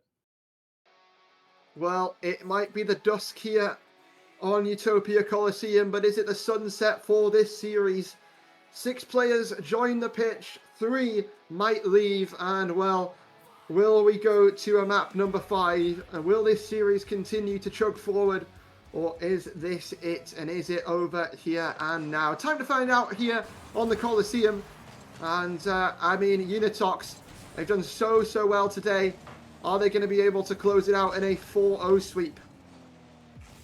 Yeah, and here there's a pretty even start from both teams. A little bit of a miss from Blue G here. Illusory looking to break through, but it's Unitox again on the Illusory side of the field, always having a player there to intercept. There again, Blue G ready to take that shot here as Illusory looks to slow it down. A bit of a backflip. Maybe he was looking to pop it up in the air for a teammate, but it didn't work out. As Hakon takes a shot from the ceiling, takes the demo, opens it up for Blue G as he goes for the shot, intercepted by MST, and it's back in Unitox's side of the field. Unitox showing great control across the field. The team synchronization is just there. And it's looking like they're going to get themselves a positive start here in game number 4 by not allowing Illusory any of that momentum that they so desperately need. And it feels like they just need this first goal to try and spiral that momentum if they are able to get any into a desperate game win here. But it's looking bleak, it's looking unlikely with how this series has gone so far. But every game is just another individual game here of Rocket League, and you've got to just try and forget what's already happened, right? Take it one game at a time, and unfortunately it's felt like it's really felt like it's more just one game at a time. That's I guess just signing the death warrant here for Illusory, excuse me. And I say that they're not eliminated with this series, they will just drop to the lower bracket. Yeah, everyone has to remember that it is upper bracket, so whoever wins this is going to go up against Impetus, and the losers down into the lower, so not out yet, as it's still a 0-0 scoreline in this game with 3 minutes left. Even though we're looking to clear it out, but Blue G reads the shot, keeps it clean and out of their net as they start the counter attack onto Illusory's side of the field. Voodoo taking it back, looking to maybe back pass it and deciding to either miss it or just backing off on that pass.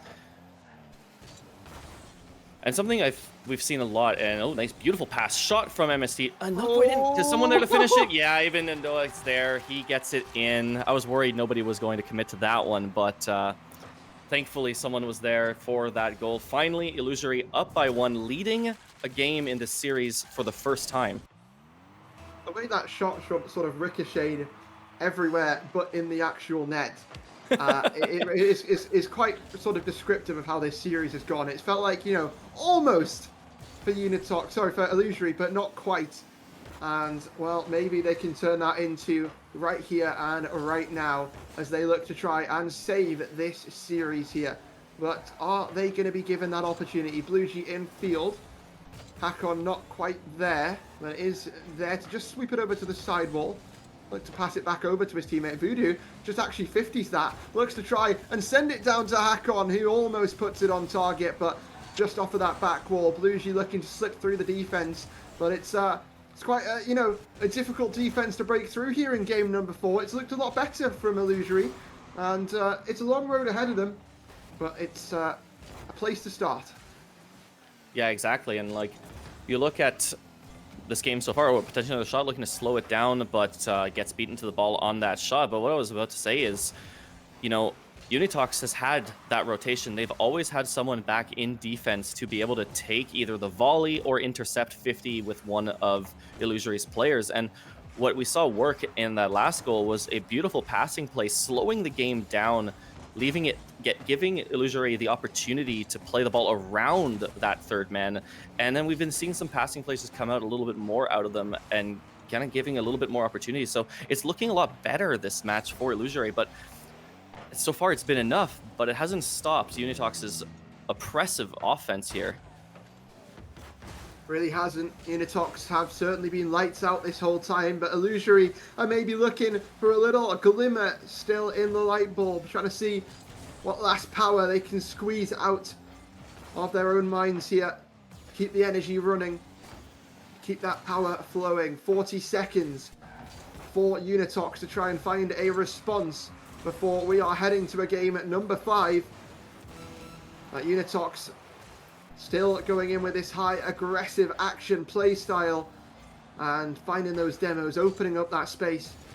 But this one has looked like Illusory's. It's been a little bit more convincing. Unitox haven't been able to necessarily control the game how they want it. It's really been Illusory who have had a lot more of the pressure, a lot more of the power to dictate this one.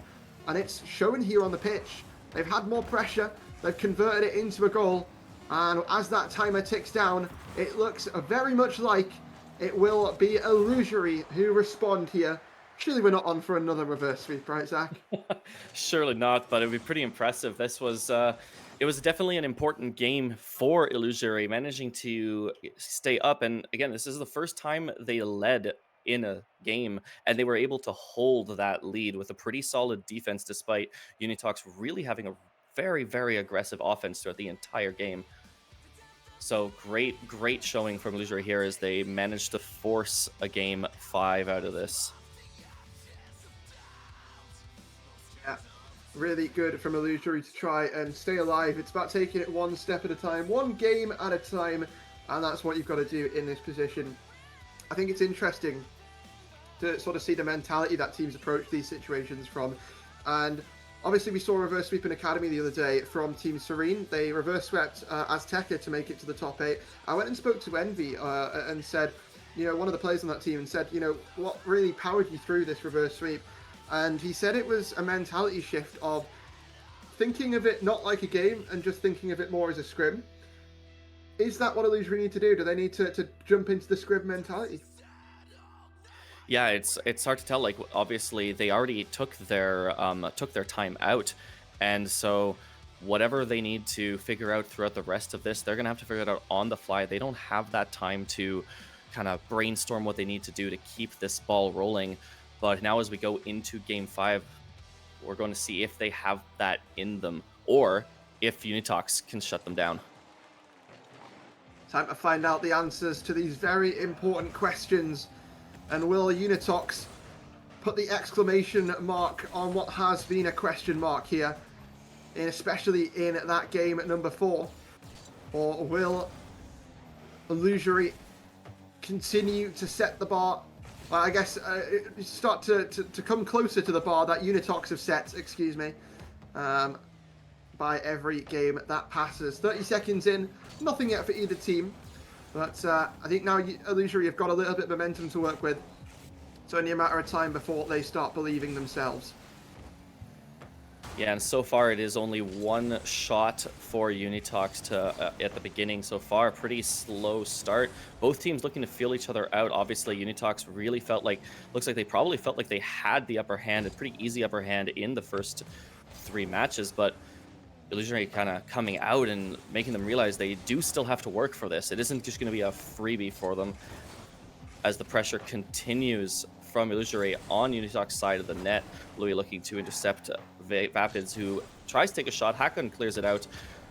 Now he's up on the right wall here, looking to pass. Voodoo looking for a pass here over net, intercepted by Vapids. Vapids doing quite a lot in this match so far to keep the ball in play.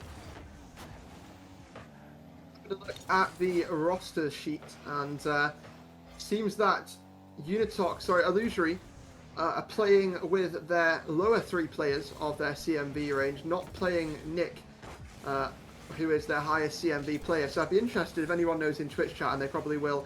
Is that their main roster, or are they playing with a sub? Because I know some teams don't always play their highest CMV choice, but Vapid's certainly trying to make the impact nonetheless. And I mean, Illusory, it's not been bad. It's been some pretty decent pressure. Yeah, this has been another good start to the game for them. Whatever they were talking about in comms in the last 2 games, it seems to have been paying off here. But Bluesy looks to clear. There's 2 people in net for Illusory, so that's an easy clear here over. And MST, quite a bit of a miss, but Vapids again, there's 2 people in net there to take that recovery and almost in again. This has been some tight shots here, but Illusory is always able to sneak out a save. Yeah. Harkon will slot this, but will ricochet back over to that side wall. Unitox see what they can do on the offense. Voodoo looking to get it up to Harkon. He's going to drop it down. Bluesy has to be there. Wasn't quite on that same page. Unitox, chances that, you know, they're starting to cook up. I'm liking the ideas. Execution could use some work, but obviously they do still have a little bit of a buffer with those 3 game wins already locked in, so they can afford to do a little bit of tomfoolery. But on the other side of things, tomfoolery, the actual team, have no room for error here. They need to be the ones scoring. They need to be firing on all cylinders, or Unitox will just go ahead and make quick work of them. Yeah, all the pressure is on them for the rest of the series, and even at this point in this match, it's been constant pressure from Unitox, looking for that shot to open up the scoreboard. Double looking maybe for a team pinch. MSD there to intercept. Bluey clearing it back out of their field. A little bit of a miss, both from Voodoo and Rapids. Thought somebody was going to connect there. But that leaves it open here in the Illusory's side of the field, but nobody's just connecting for those shots. Everybody's shooting just a little bit higher, a little bit off. The accuracy isn't there from either team at the moment. Whichever team locks that in first, I think, is going to take the lead in this series or game. Does seem that way.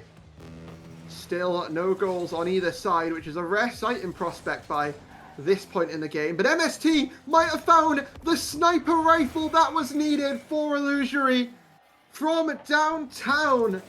Tomfoolery find not just a way into this game, but a way back into this series as they strive forward on the path to redemption. Yeah, now Illusory up 1, exactly like the last game here. The 50 seconds left. Bluesy looking to potentially change that. MST there to intercept and clear it out. That was an incredible comeback there. You know, like we saw Illusory really struggling on the back foot. What is it, like 8 shots to 2 at this point for Unitox.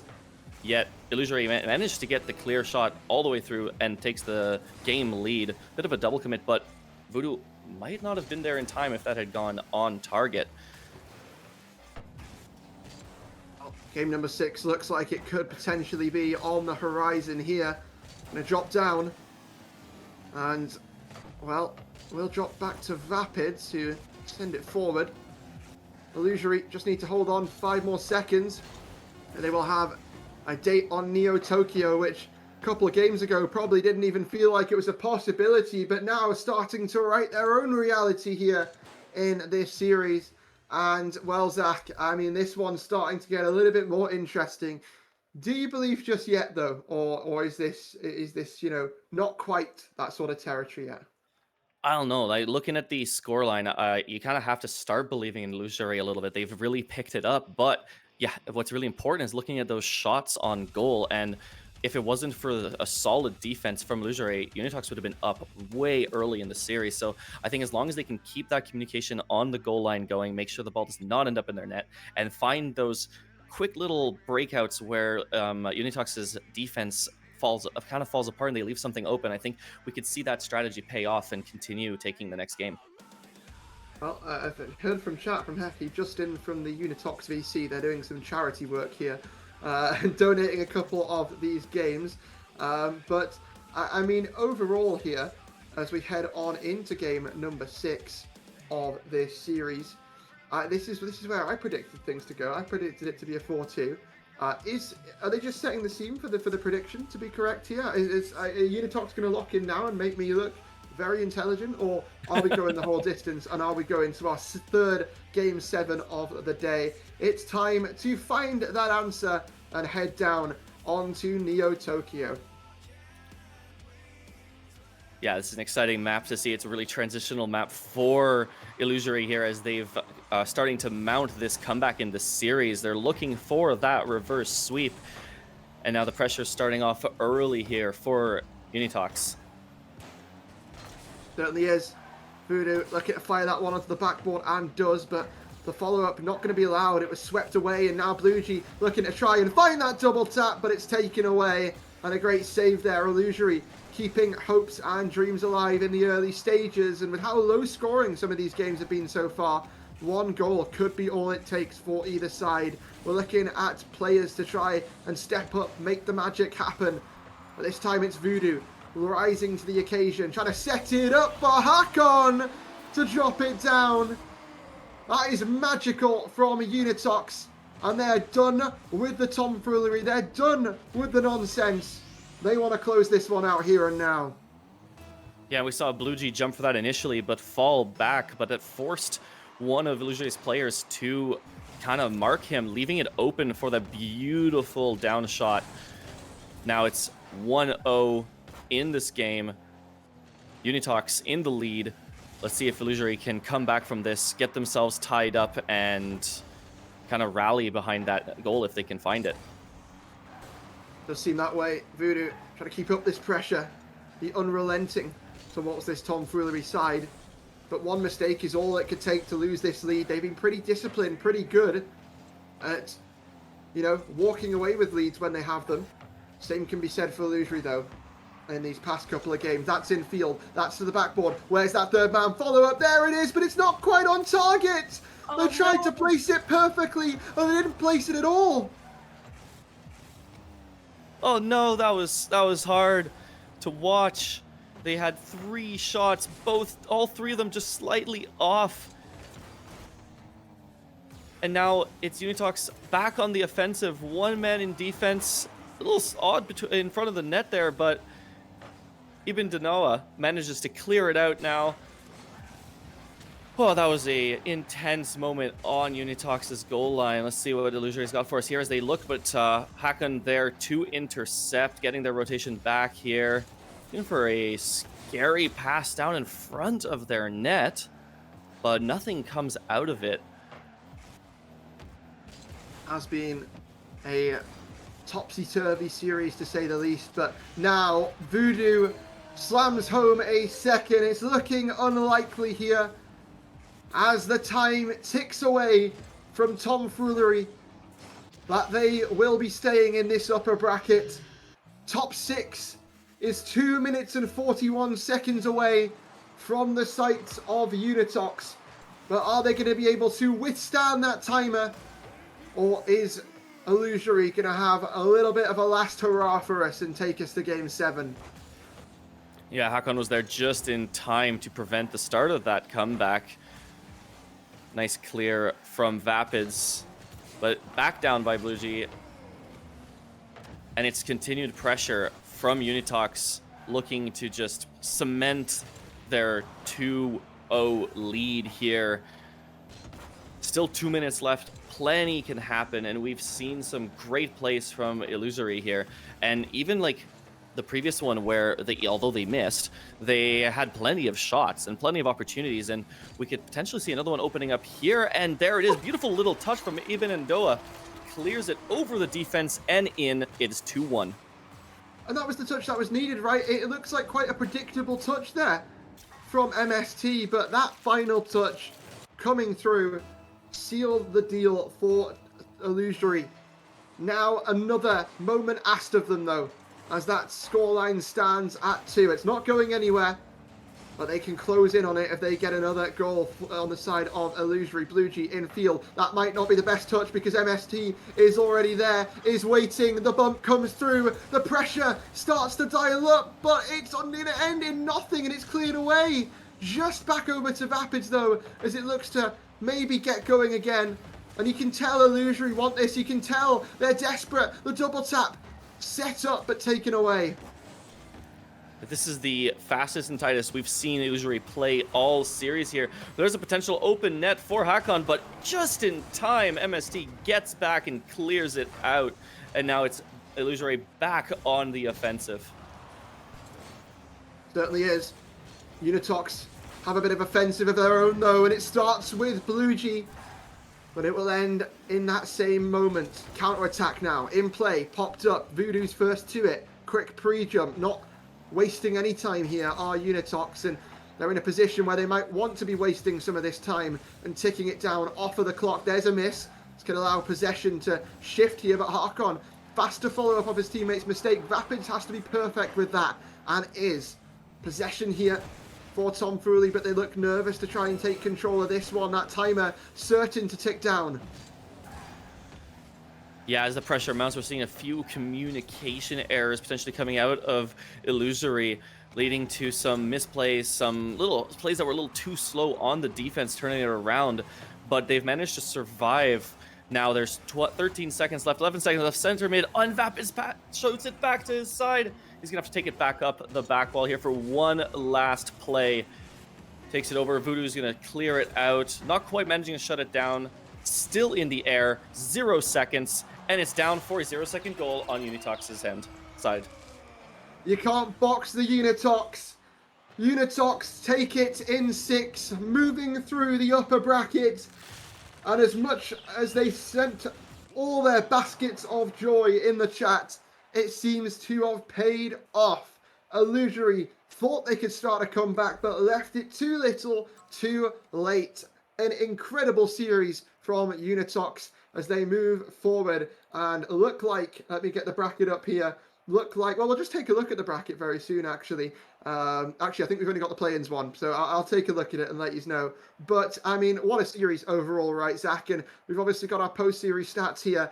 I mean, it felt like the series as a whole was quite skewed to the side of Unitox, right? But a little bit of pushback here and there. Overall, it seemed quite dominant. Yeah, it was a very dominant showing. Again, there's a few moments where Illusory really showed promise and really showed that they're not done and out of this tournament yet. They still are going to go into that lower bracket, and as long as they can fix a few of those issues on the rotation and the communication, I think that was really their biggest downfall there. And how we're having a look here at the series MVP, Hakon ATW.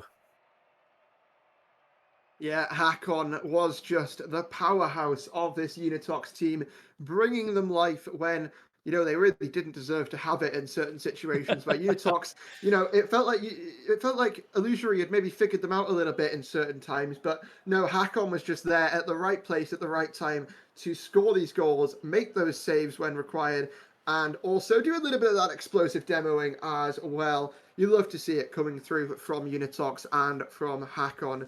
But confirmation, they will now be moving forward in that upper bracket as we get our bracket on our screen. They will advance through the upper bracket and play against Momentum in that next round of the upper bracket on Sunday.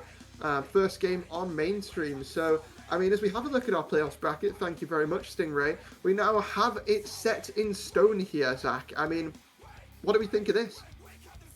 Oh, I think it's going to be pretty exciting here. Now, we just saw Unitox, you know, makes it through this, but now they've got to play against Impetus, and they're a solid team in this series, and I think it's going to be a good challenge for them to come up. But if they play like they were playing just today against Illusory, I think as they do have a chance to make it all the way through. But I think looking down into the lower bracket, I am excited to see what Owlet continues to do. They had an amazing day today, and it's going to hopefully continue to be amazing from them, as it's great to see those stories come through.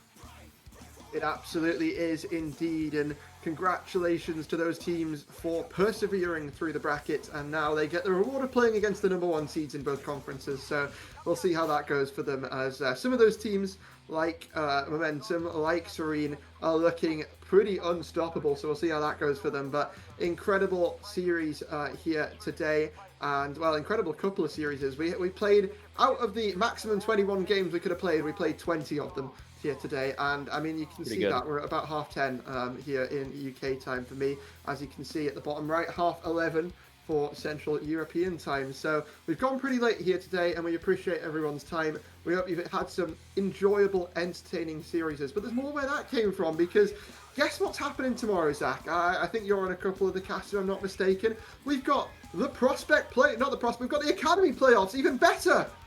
100%. Those are going to be some exciting matches. I believe I'm casting one of those matches tomorrow, and I cannot wait. So make sure to tune in for those tomorrow. Watch it all day. Keep the stream open on the side. It's going to be fantastic. It's going to be it's been a great week. It's going to continue to be an amazing weekend. It certainly is. Well, the weekend is only getting started. The week may be over, but there's still a lot more RSC action where that came from. Join us tomorrow at 5 p.m. CEST, a little bit earlier than we normally would, but that's because we've got a marathon of games to get through tomorrow. So we'll see you then. Have a wonderful night, and yeah. Prime Hodge outro. Struggle to rank up in Rocket League? Are you stuck in Diamond while your other friends flex their SSL title? Well, look no further. I have partnered up with LTXAcademy as a coach, and we are ready to boost your gameplay. With multiple tournaments and trophies won and thousands of dollars earned, I will tailor to your needs and make sure you get to that next level. I'm also doing discounted prices for the first 10 days, so you do not want to miss out. And you are also probably thinking, CMOS, how do I book a session with you? well, that's easy. Just open up that fancy browser of yours, type medify.gg/@cmasorl_, pick a session to your liking, book a time, and bang, you're booked, and I'll see you in the call. Once again, that's medify.gg/@cmasorl_.